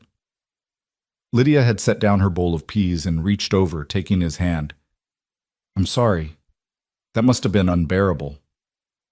"The worst part was after. When she was gone and the house was so quiet, I thought I'd go mad from it. I kept expecting to hear her voice, to see her coming through the door. For months, I'd wake up and reach for her, forgetting for just a moment that she wasn't there anymore." He'd looked at Lydia, his eyes suspiciously bright. "I shut down after that. Stopped living, really, just existed, Went through the motions because I didn't know what else to do. And then? And then I found a half-frozen woman in the snow, and life decided I wasn't done yet. He'd squeezed her hand. You saved me too, you know. Maybe not from dying, but from the slow death of loneliness, from forgetting what it meant to have someone to care about. Lydia's eyes had filled with tears. Do you think she'd approve of me being here? Ezra had considered the question seriously. Yes. Sarah always believed in helping people. She took in strays and animals, people. Didn't matter. If someone needed help, she gave it, and she wouldn't want me to spend the rest of my life alone, mourning her. She'd want me to live. He'd smiled slightly. She'd probably have some choice words about how long it took me to figure that out. They'd sat in comfortable silence after that, the evening shadows lengthening across the land. Somewhere in the distance, a coyote called, and another answered. The land was settling into its summer rhythms, and so were they. But peace, as Ezra had learned, was always temporary on the frontier. The trouble came on a Saturday in late June, when the heat hung heavy and still over the plains.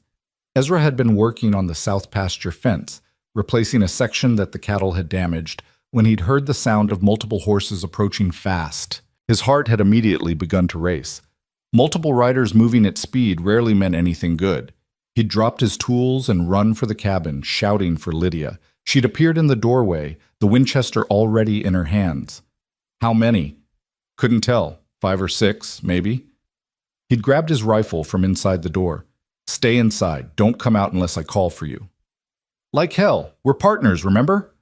She'd taken up position by the window, the rifle barrel resting on the sill. I'm not hiding while you face whatever's coming.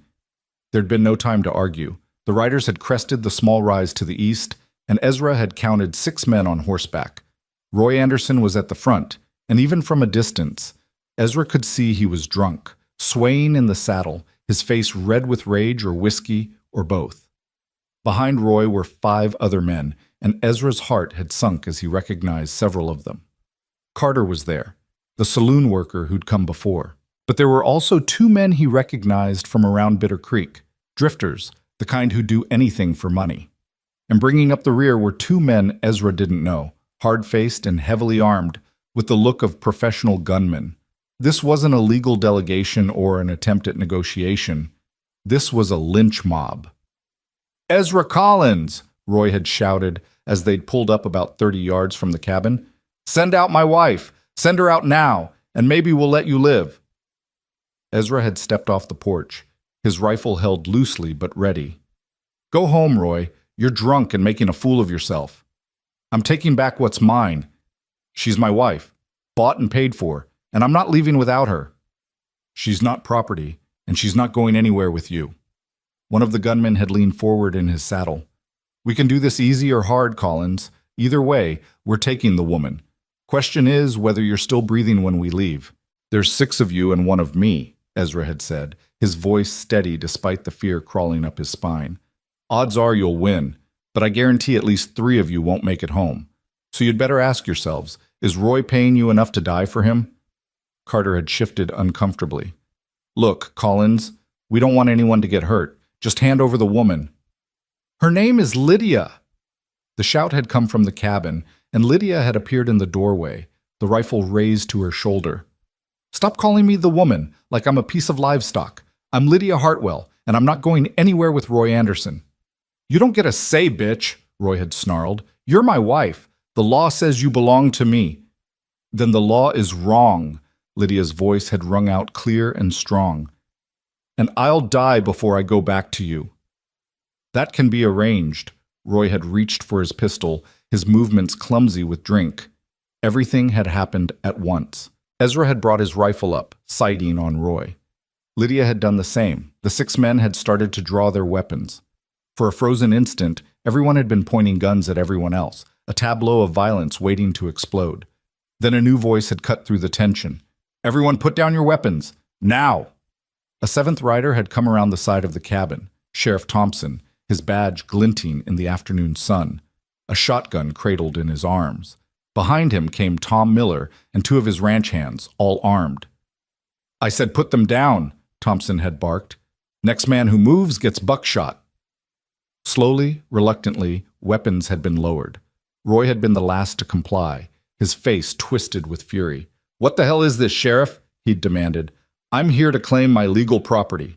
"You're here leading what looks like a lynch mob," Thompson had replied coldly. "And I'll be damned if I allow vigilante justice in my territory." "She's my wife! I got papers that say—" "Papers I haven't seen. Papers that Miss Hartwell disputes the validity of. And until a judge rules on this matter, nobody's taking anybody anywhere by force." Thompson had ridden forward, positioning himself between the two groups. "Now, I'm going to give you boys a choice. You can ride back to town peacefully. We'll schedule a proper hearing before Judge Morrison next week, and we'll let the law sort this out. Or you can try to force the issue, and I'll arrest every last one of you for attempted assault." "You can't arrest all of us," one of the gunmen had said. "Maybe not. But I'll start with you, and I don't miss at this range." Thompson's voice had been flat, deadly serious. "Test me if you want. See how it works out." For a long moment, no one had moved. Then Roy had spat in the dirt. "Fine. We'll do it legal.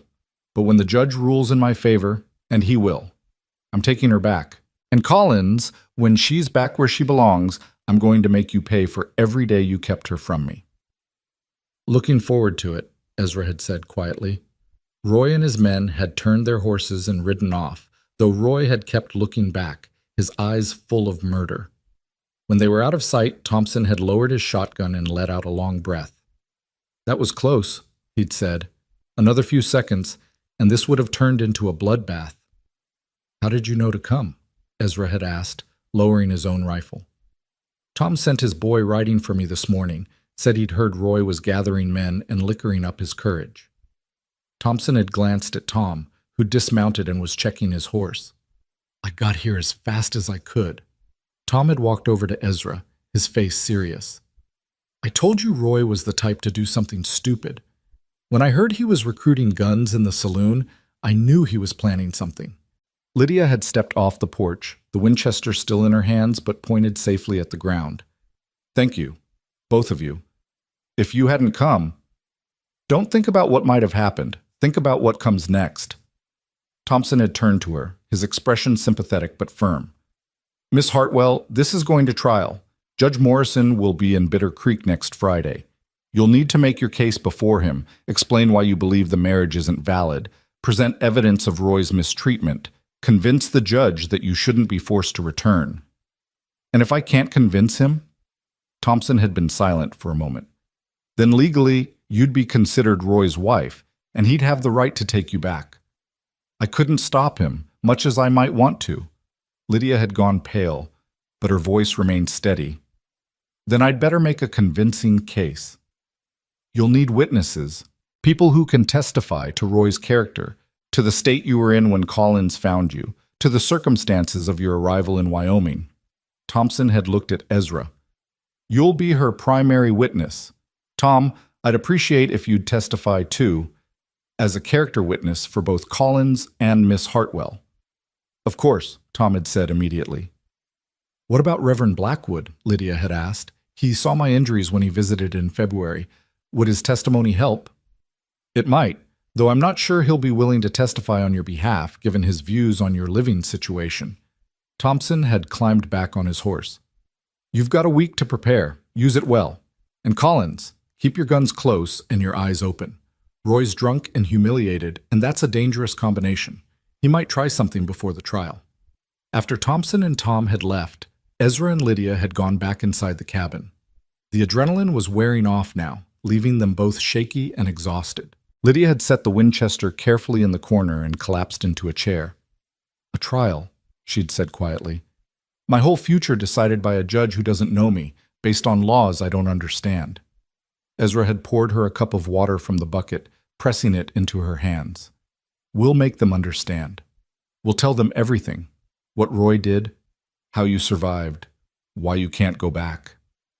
And if they don't believe me, if they decide a train ticket equals a marriage contract, that Roy's rights as a husband supersede my rights as a human being, then we'll figure something else out."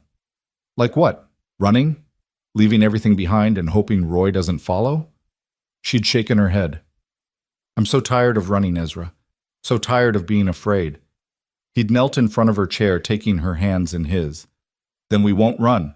We'll fight this in court, and we'll win. But Lydia, you need to prepare yourself for the possibility that the law might not be on our side. These judges, they're old men with old ideas about marriage and property and a woman's place. They might not see things the way we do. So what do we do if we lose? Ezra had been quiet for a long moment, wrestling with the decision he'd been avoiding. Finally, he'd said, "If we lose, if the judge rules you have to go back to Roy, then there's one option left." "What option?" "You marry me. For real, legal marriage. A man can't claim another man's wife, no matter what papers he's got. If you're legally married to me, Roy's claim becomes invalid." Lydia had stared at him, her eyes wide. "Ezra, I can't ask you to do that." "You're not asking, I'm offering." He'd squeezed her hands. "It wouldn't have to mean anything changes between us. It'd be a legal protection, nothing more. We'd still be partners, still live the way we've been living, but you'd be safe. Roy couldn't touch you. That's not fair to you. You'd be trapped in a marriage you don't want, tied to me for the rest of your life." "Who says I don't want it?" The words had come out before Ezra could stop them, and in the silence that followed, he had realized they were true. Somewhere along the way, without quite noticing when it happened, his feelings for Lydia had deepened into something more than partnership, more than friendship. Not the passionate love he'd shared with Sarah, that belonged to his youth, to a different life, but something quieter, steadier, something that felt like coming home. Lydia's eyes had filled with tears. "Ezra, I'm not saying I'm in love with you," he'd said quickly, though even as he said it, he wondered if it was true. "I'm not asking for a real marriage, not in the way most people mean it.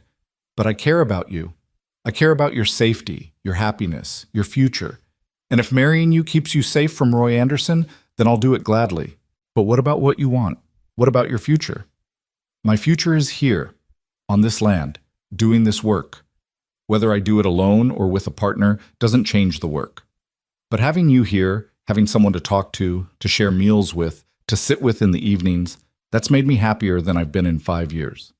So maybe this is what I want. Maybe I just didn't realize it until now." Lydia had pulled her hands free and stood, walking to the window. She'd stared out at the land she'd come to love, the garden she'd planted, the life she'd helped build. When she'd finally spoken, her voice had been barely a whisper. "When I was on that train west, heading toward a husband I'd never met, I remember thinking that marriage was just another form of slavery, a transaction where men bought women and expected obedience in return. I swore to myself that if I ever got free, I'd never marry again.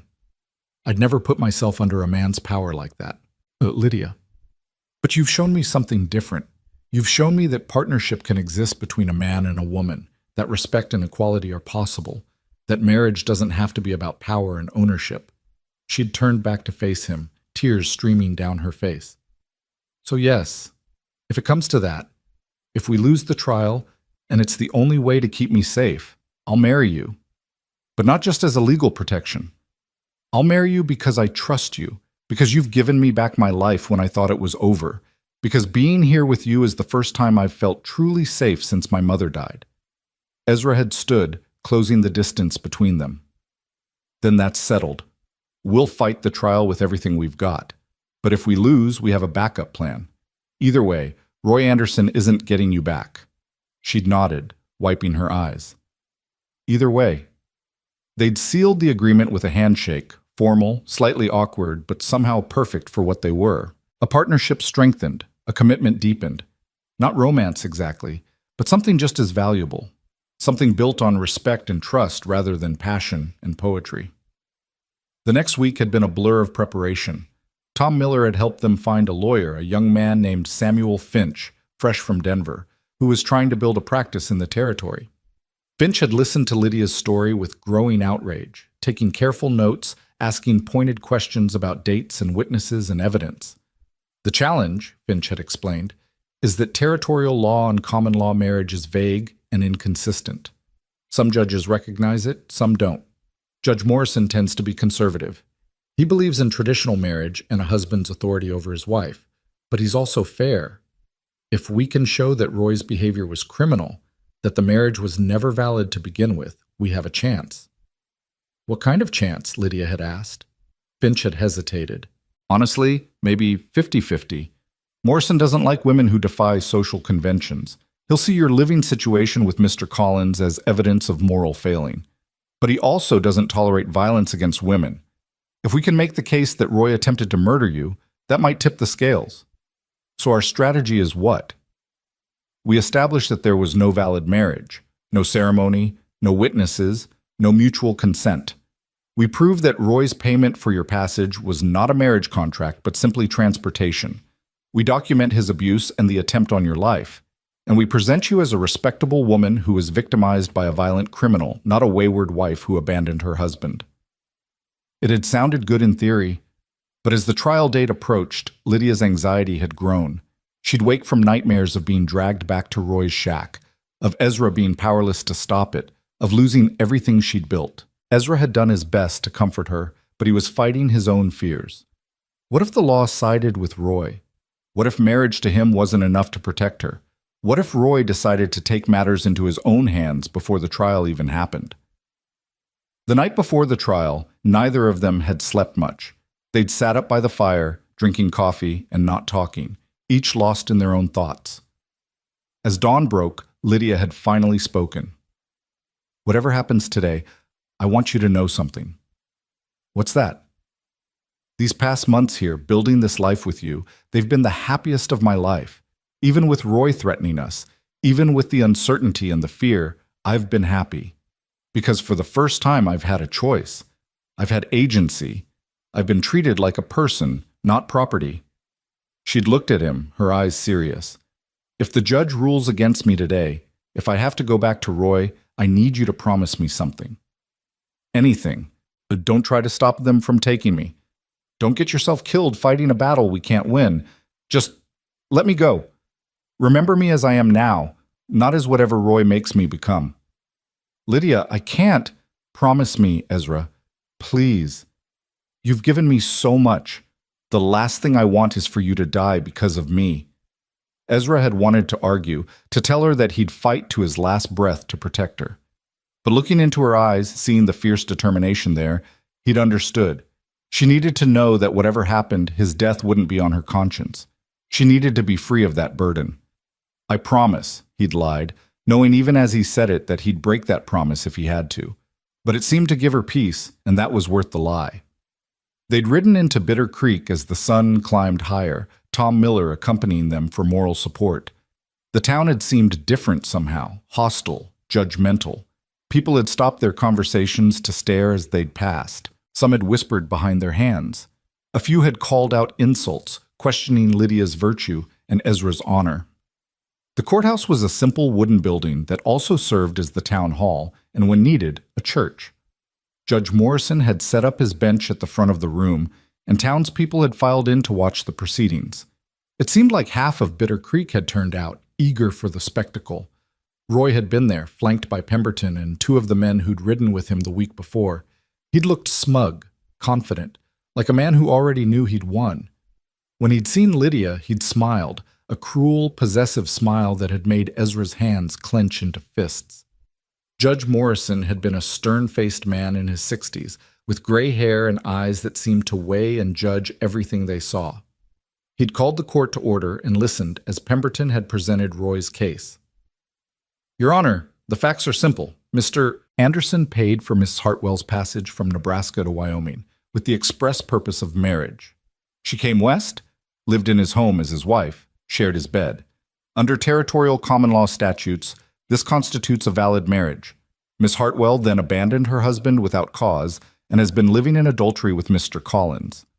We ask that you order her return to her lawful husband and consider charges against Mr. Collins for harboring another man's wife. Then it had been Finch's turn.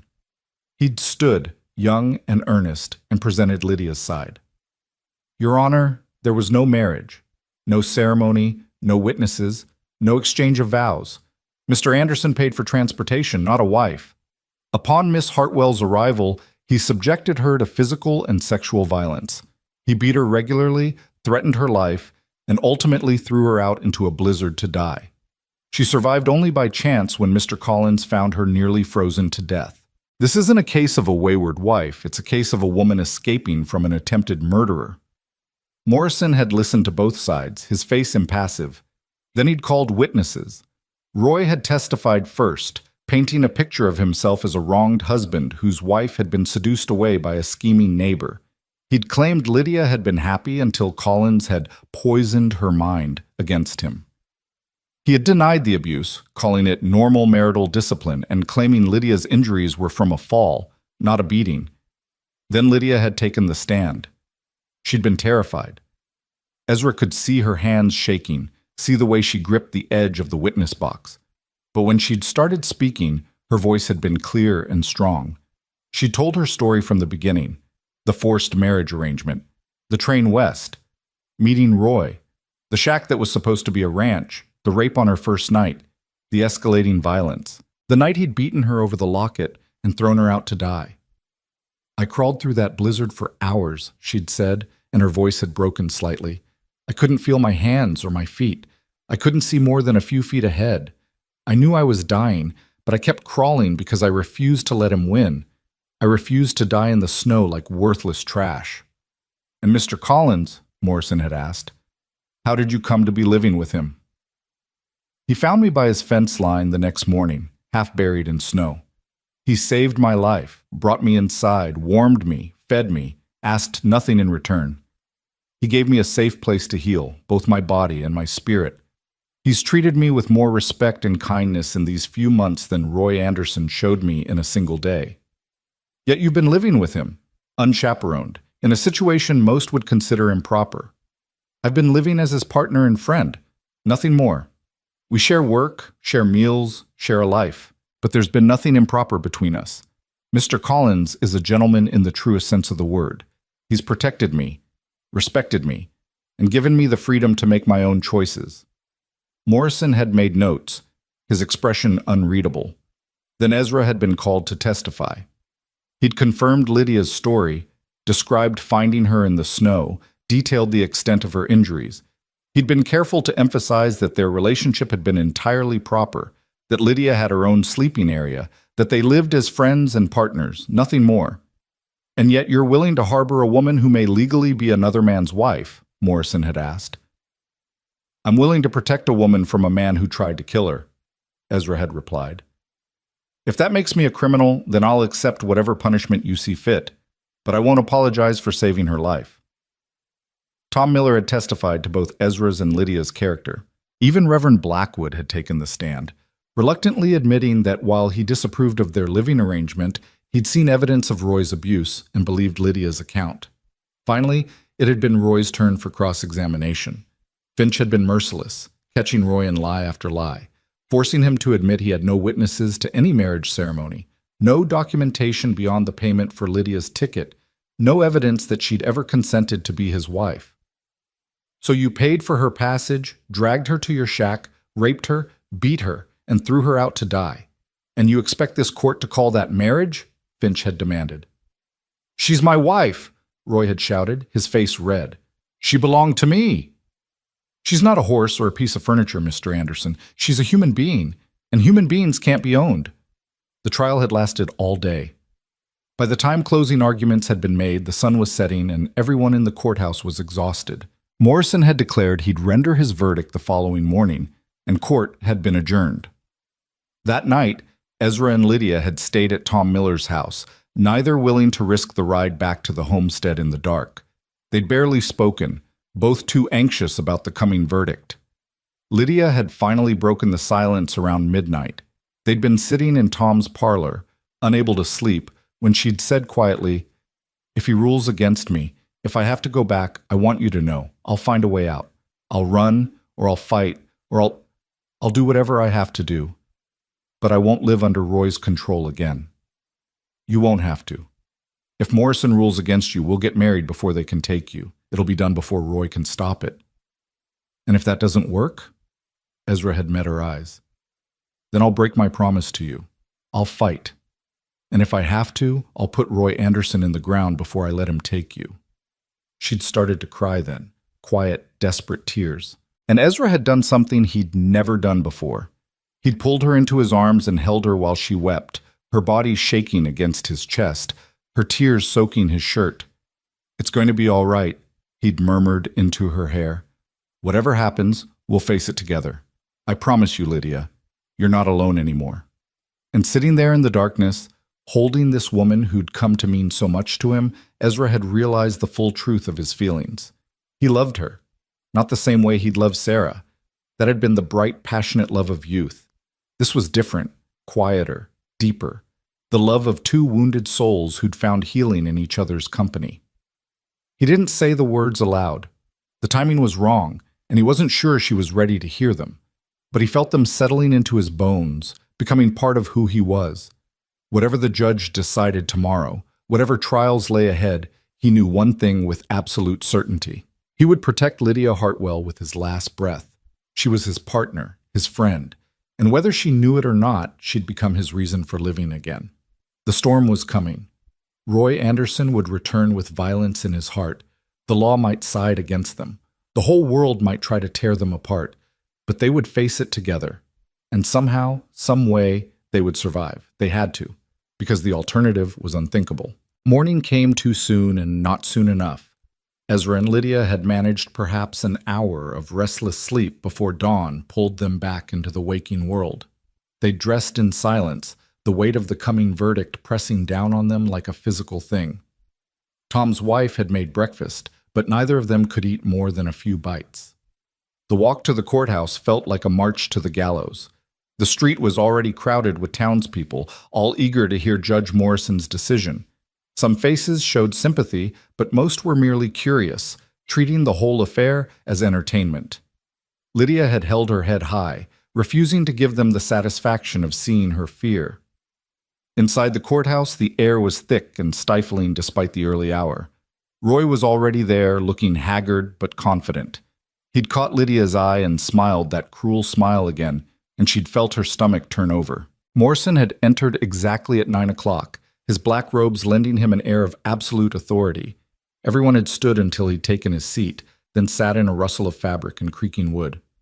"I've considered the evidence and testimony presented yesterday," Morrison had begun, his voice carrying through the silent room. "This is a complex case involving questions of common law marriage, personal liberty, and the rights of husbands versus the rights of women. The law in these matters is not always clear, and reasonable people may disagree on its application." Ezra had felt Lydia's hand find his under the table, her fingers cold and trembling. He'd squeezed gently, trying to give her strength even as his own heart hammered in his chest. "Mr. Anderson claims that by paying for Miss Hartwell's passage and cohabiting with her, he established a common law marriage under territorial statute. This claim has some merit. There are precedents for such arrangements being recognized as legally binding." Roy had leaned forward, his expression triumphant. Pemberton had actually smiled. "However," Morrison had continued, and that single word had changed the entire atmosphere in the room, "common law marriage requires certain elements beyond mere cohabitation. It requires mutual consent, public acknowledgement of the marital relationship, and critically, it cannot be established through force, fraud, or duress." Lydia's grip on Ezra's hand had tightened. "The evidence presented by Miss Hartwell is compelling and, more importantly, largely uncontradicted. Mr. Anderson himself admitted there was no ceremony, no witnesses to any exchange of vows, and no mutual agreement to be married.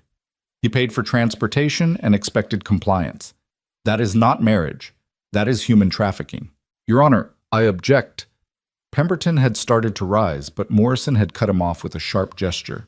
"Furthermore, the evidence of physical abuse is overwhelming. Multiple witnesses testified to seeing Miss Hartwell's injuries. Reverend Blackwood confirmed the severity of her condition when he visited Mr. Collins's property, and Mr. Anderson's own testimony revealed a disturbing attitude toward women as property rather than people." Morrison had looked directly at Roy, his eyes cold. "A man who beats a woman, who throws her out into a deadly storm, who treats her as chattel to be owned rather than a human being to be cherished, such a man has no claim to the protections of marriage law." The courtroom had erupted in whispers. Roy had gone pale, then red, his hands clenching on the table in front of him. "Therefore, I rule as follows," Morrison had said, his voice rising above the murmurs. "There was no valid marriage between Roy Anderson and Lydia Hartwell. The payment for transportation does not constitute a marriage contract. Miss Hartwell is free and clear of any obligation to Mr. Anderson. Furthermore, I am issuing a restraining order prohibiting Mr. Anderson from approaching within 100 yards of Miss Hartwell or Mr. Collins's property. Any violation of this order will result in immediate arrest and imprisonment. Lydia had made a sound, half sob, half laugh, and buried her face in her hands. Ezra had felt a wave of relief so powerful it had left him dizzy. Around them, the courtroom had exploded in noise, some cheering, some protesting, everyone talking at once. "This is an outrage," Roy had shouted, lurching to his feet. "She's mine. I paid for her. You can't—" "Mr. Anderson, sit down and be silent, or I will hold you in contempt." Morrison's voice had cracked like a whip. "You have no claim to this woman. You never did. And if I hear of you harassing her or attempting to circumvent this order, I will see you prosecuted to the fullest extent of the law. Do I make myself clear?" Roy had stood there, swaying slightly, his face purple with rage. For a moment, Ezra had thought he might actually attack the judge, but Pemberton had grabbed his arm, pulling him back down, whispering urgently in his ear. "This court is adjourned," Morrison had said, bringing down his gavel with a sharp crack. The crowd had surged forward, some to congratulate Lydia and Ezra, others to commiserate with Roy. Tom Miller had pushed through to grip Ezra's hand. "Congratulations," he'd said, his weathered face split in a wide grin. Justice prevailed after all. Finch had been equally pleased, gathering his papers and promising to file the necessary documentation to make the ruling official. Lydia had thanked him through tears, her voice shaking with emotion and relief. They'd made their way out of the courthouse through a gauntlet of staring townspeople. Some had offered congratulations. Others had whispered behind their hands, their disapproval clear. Lydia had ignored them all, her hand firmly clasped in Ezra's, her spine straight. They'd been halfway to where Tom had left their wagon when the shout had come. "This isn't over!" Ezra had turned to see Roy standing on the courthouse steps, Pemberton trying futilely to restrain him. Roy had shaken off the lawyer's hand, pointing at Lydia with a trembling finger. "You think a judge can protect you? You think a piece of paper means anything out here?" His voice had been thick with drink and rage. "I'll get you back, Lydia. One way or another, you're coming home." Sheriff Thompson had appeared, gripping Roy's arm. "That's a direct violation of the judge's order, Anderson. Keep talking and you'll spend the night in jail." "To hell with you! To hell with all of you!" Roy had wrenched free, stumbling down the steps. "She's mine! Mine!" Thompson had nodded to his deputies, and they'd moved to intercept Roy. But in the confusion, Roy had broken free, running toward where a horse was tied. He'd mounted clumsily, nearly falling, then kicked the animal into a gallop, heading out of town. "Should we go after him?" one of the deputies had asked. Thompson had shaken his head. "Let him go cool off. We'll deal with him if he causes trouble. Right now, let's just make sure everyone else gets home safely." Ezra had felt a chill run down his spine. Roy's threats had been those of a desperate, humiliated man, and desperate men were dangerous. "Sheriff, you really think he's just going to let this go?" "Honestly? No. But legally, my hands are tied until he actually does something." Thompson had looked at Ezra seriously. "Watch your back, Collins. Keep your guns close. And if Roy shows his face on your property, you have the right to defend yourself and Miss Hartwell. The judge's ruling gives you that protection." They'd ridden back to the homestead in the afternoon heat, the sun beating down mercilessly. Lydia had been quiet, staring out at the passing landscape. Finally, she'd spoken. "I should feel relieved. We won. I'm free. But all I feel is afraid. Like this isn't really over." "It might not be," Ezra had admitted. "Roy's not the type to accept defeat gracefully. We need to be prepared." "Prepared for what? For him to come in the night? To burn down the cabin? To ambush us in the fields?" Her voice had risen slightly, the stress of the day finally breaking through. "How do we prepare for a man who has nothing left to lose? We do what we've been doing. We stay alert, we stay armed, and we stay together." He'd reached over, covering her hand with his. "And we trust that we can handle whatever comes." But privately, Ezra had shared her fears. Roy had looked like a man on the edge, pushed past reason by drink and humiliation. And the most dangerous thing in the world was a man with nothing left to lose and everything to prove. They'd reached the homestead as the sun was beginning its descent toward the horizon. Everything looked exactly as they'd left it, the cabin solid and welcoming, the garden thriving, the chickens pecking in their yard. It looked like peace. It looked like home. But peace, as Ezra had learned too well, was always fragile on the frontier. That night, they'd eaten a simple dinner and sat on the porch, watching the stars emerge. Lydia had been quiet, lost in her own thoughts.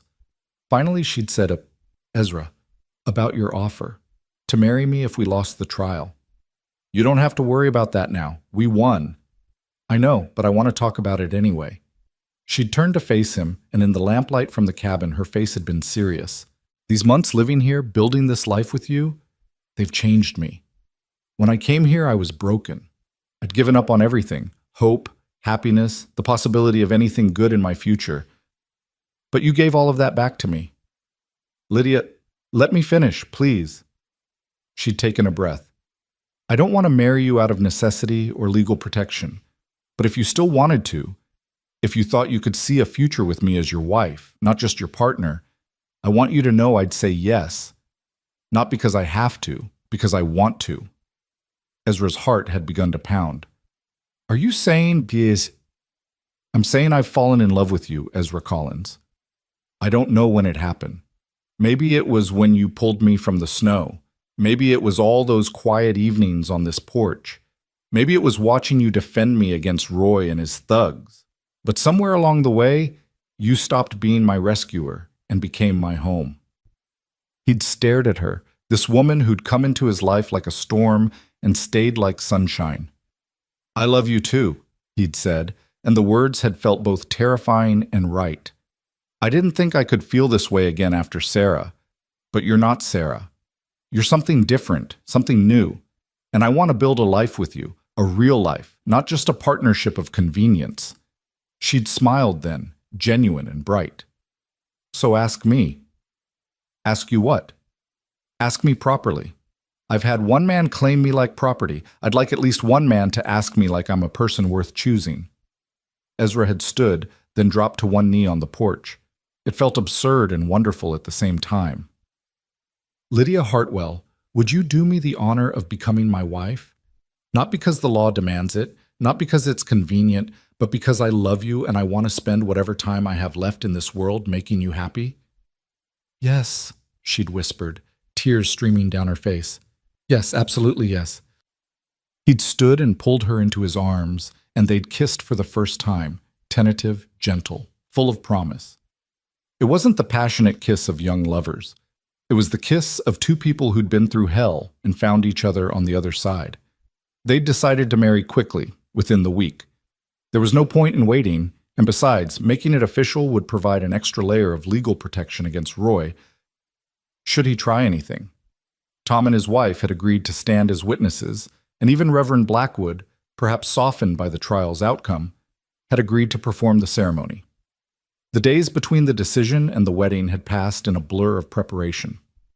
Lydia had made herself a simple dress from fabric she'd been saving, white muslin with blue trim. She'd looked beautiful in it, and Ezra had told her so repeatedly until she'd laughed and told him to stop. They'd planned to have the ceremony at the cabin, on the porch where they'd spent so many evenings together. It would be small, just Tom and his wife, Finch the lawyer, a few of their closest neighbors who'd supported them through everything. Not the grand affair most brides dreamed of, but perfect for them. But Roy Anderson had other plans. The attack came 3 nights before the scheduled wedding. Ezra had been in the barn, checking on the horses before bed, when he'd heard Lydia scream. He'd run toward the cabin, his heart in his throat, and arrived to find the door kicked open and Roy inside, holding Lydia by the throat, a knife glinting in his other hand. Roy's face was twisted with rage and alcohol, his clothes filthy, his eyes wild. "Thought you'd won, didn't you?"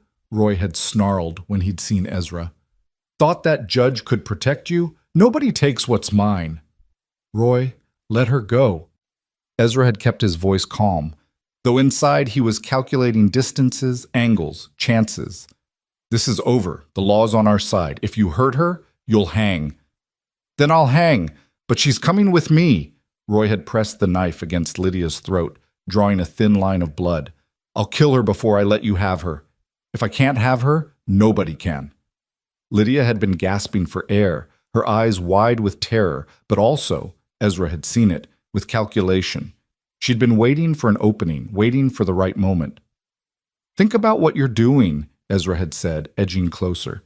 You kill her, you get nothing but a noose. But if you walk away now, you can leave the territory, start over somewhere else. I don't want to start over. I want what's mine. Roy had shaken Lydia violently. 3 years I've been alone on that worthless piece of land.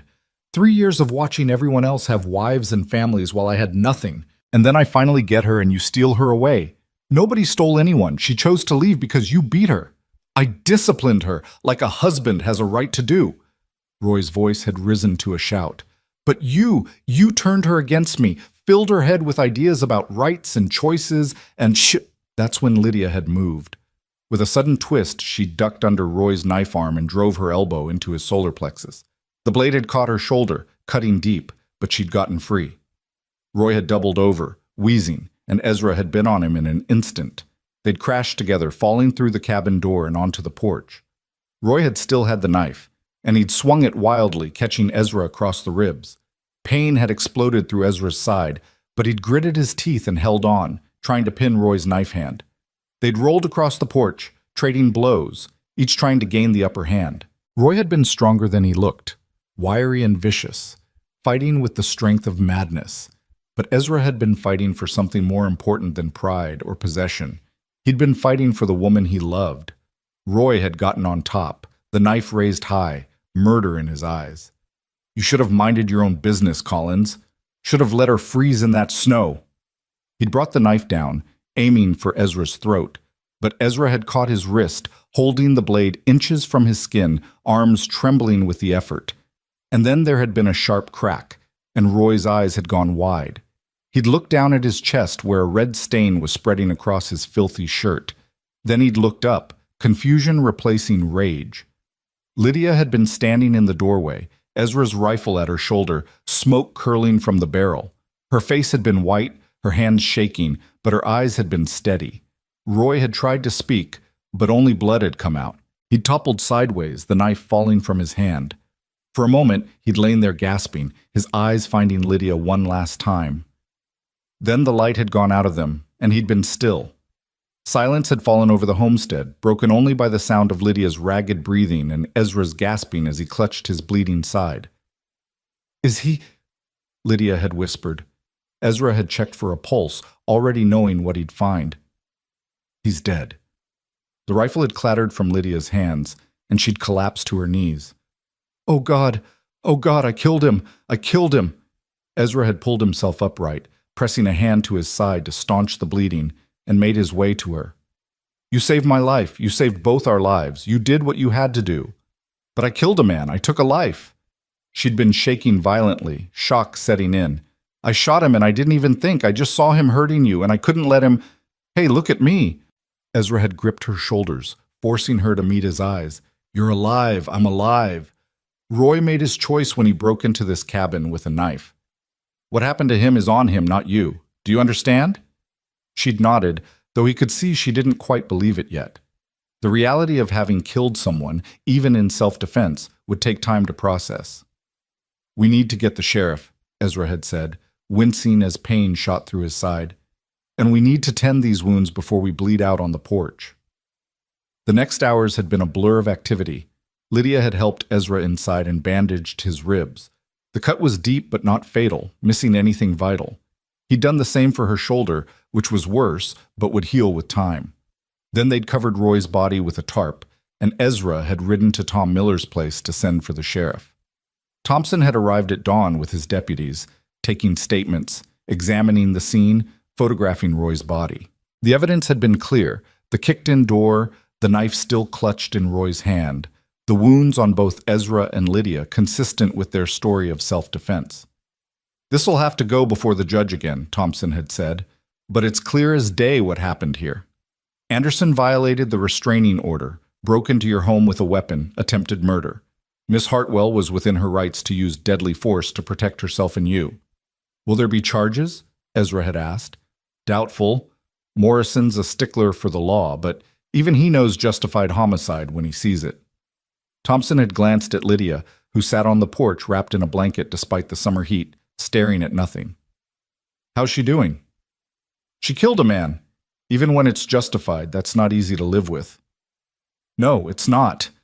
Thompson had stood, calling to his deputies to load Roy's body onto the wagon. I'll file my report today. Judge will probably want to see you both tomorrow, but it should be just a formality. And Collins, you did good, standing by her through all this. Not many men would have. After Thompson had left, Ezra had sat beside Lydia on the porch. She'd leaned against him, careful of his injured ribs, and they'd watched the sun climb higher in the sky. I keep seeing his face, she'd said quietly. The moment the bullet hit, the way he looked at me, like he couldn't believe I'd actually done it. I know. Does it get easier, the memory? Eventually. But it never really goes away. You just learn to live with it. He'd wrapped his arm around her shoulders. But Lydia, you need to understand something. You're not a murderer, you're a survivor. There's a difference. Is there? A man is dead because of me. A man is dead because he chose violence over peace, possession over love, pride over life. He had a dozen chances to walk away, after the trial, after the restraining order, even tonight before he kicked in that door. He chose to keep fighting. What happened to him is the consequence of his choices, not yours. She'd been quiet for a long time, then said, I wish I could believe that. Someday you will. Right now, just believe that I love you, and I'm grateful you're alive.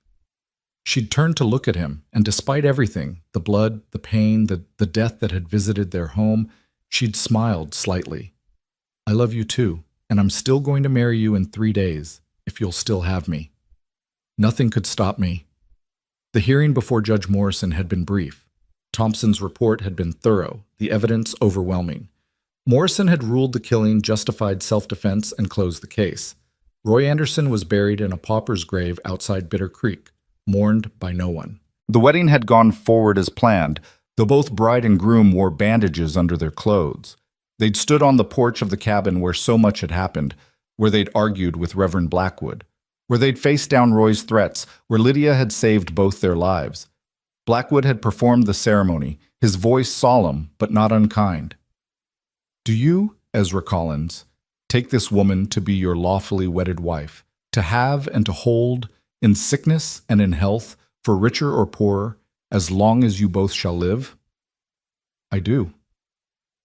And do you, Lydia Hartwell, take this man to be your lawfully wedded husband, to have and to hold, in sickness and in health, for richer or poorer, as long as you both shall live? Lydia had looked at Ezra, this man who'd saved her life in more ways than one, who'd shown her what kindness looked like, who'd taught her that she could be more than property or burden. I do.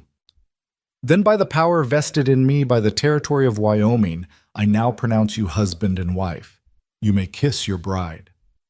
And there, on that porch, surrounded by friends who'd stood by them through everything, Ezra and Lydia had sealed their vows with a kiss. Not the kiss of desperate passion or tragic romance, but something better.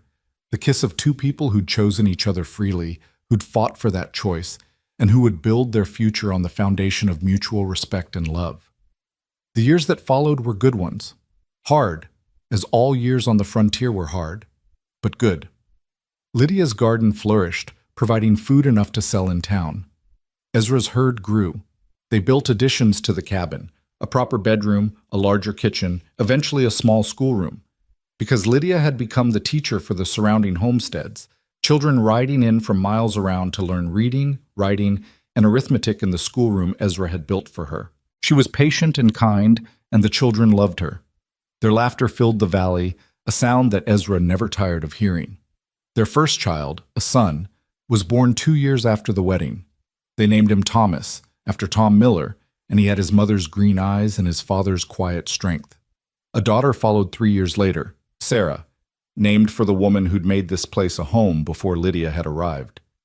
Then another son, then twin girls, until the cabin rang with the sounds of family. On the 5th anniversary of their wedding, Ezra had taken Lydia to the place where he'd first found her. The fence line where she'd collapsed in the snow, where her life had nearly ended, but instead had begun anew. They'd stood there hand in hand, their children playing in the grass nearby, and looked out over the land they'd built together. "I've been thinking," Ezra had said, "about building something here. A memorial, maybe. To mark the place where everything changed." "What kind of memorial?" "A bench. Nothing fancy, just a simple bench where people can sit and rest. And maybe a marker with words to remind us, to remind everyone of what happened here." What would it say? Ezra had thought for a moment, then smiled. "Where kindness began here." Lydia's eyes had filled with tears. "That's perfect." So he'd built it, a sturdy bench made from good oak, placed on the spot where he'd found her half buried in snow. Into the backrest, he'd carved those 4 words that summed up everything they'd been through, everything they'd built. Where kindness began here. Years later, when their children were grown and the homestead had become a prosperous ranch, when Ezra's hair had gone gray and Lydia's face had earned the lines that came from years of laughter and sunshine, they would still sit on that bench together. They'd watch their grandchildren play in the fields, listen to their daughter-in-law singing in the kitchen, see their son working the land that would one day be his. "Do you ever think about that night in the snow?" Lydia had asked once, her hand in Ezra's just as it had been so many times before. "About how close it all came to ending differently?" "Sometimes. But mostly I think about how lucky I am that I decided to check that fence line that morning, that I looked twice at that drift, that I didn't give up on saving you even when it seemed impossible." "I think about the choice you gave me," Lydia had said. "Every day you gave me a choice, to stay or leave, to trust or fear, to live or simply survive. Nobody had ever given me that before. You showed me that I was worth choosing, worth fighting for, worth loving. You showed me I was worth those things too. After Sarah died, I thought my life was over, that I was just marking time until I could join her. But you reminded me that life is precious, that second chances are possible, that love can come in different forms and still be real." They'd sat in silence for a while, comfortable and complete. Their story had been hard. No one would ever call it easy. There had been violence and fear, pain and loss. Lydia still had nightmares sometimes about Roy Anderson, about the night she'd taken a life to save the ones she loved. Ezra still woke occasionally reaching for Sarah, forgetting for a moment that decades had passed since her death. But there had also been joy. So much joy. Children's laughter and harvest celebrations, quiet mornings over coffee and loud evenings around the dinner table, the satisfaction of work well done and crops well tended, the simple pleasure of falling asleep next to someone you loved and waking up to find them still there. "Do you think people will remember?" Lydia had asked, nodding toward the bench. "When we're gone, do you think anyone will know what happened here, what we fought for? I don't know if they'll know the whole story, but they'll see this bench and these words, and maybe they'll understand the important part. That kindness matters, that choosing to help someone, even when it's difficult or dangerous or socially unacceptable, that choice can change everything." "I hope so. I hope someone finds this bench when they're lost and scared, and it reminds them that good people still exist, that help can come from unexpected places, that surviving is possible, even when it doesn't seem like it." Ezra had pulled her closer, and she'd rested her head on his shoulder, and they'd watched the sun set over the land they'd claimed together. The Wyoming sky painted itself in shades of gold and crimson and purple, vast and beautiful and indifferent to human drama, just as it had been the night Lydia had crawled through the blizzard, just as it had been the morning Ezra had found her, just as it would be long after they were gone. But while they were here, in this moment, they were happy. They had been broken separately and had mended together. They had been brought low and had risen higher. They had faced darkness and had chosen light. Their story wasn't the fairy tale Lydia had dreamed of as a girl. There had been no prince on a white horse, no love at first sight, no easy, happily ever after. Instead, there had been hard work and harder choices, pain endured and fears conquered, survival earned through courage and stubbornness and grace. But it was theirs. A story of 2 people who'd refused to die in the storm, who'd refused to let cruelty and violence define their lives, who'd chosen mercy over vengeance, partnership over possession, love over law. And carved into that oak bench on the hill where Ezra had first found Lydia half buried in snow, where her old life had ended and her new one had begun, those 4 words would remain long after they were gone. A testament to what they'd built, a reminder of what mattered, a promise to anyone who found themselves lost and broken that hope still existed. Where kindness began here, where 2 wounded souls had found healing, where a mail-order bride beaten and left to die had found a farmer who asked nothing and gave everything. Where love, real and hard-won and worth fighting for, had taken root in frozen ground and grown into something that would outlast them both.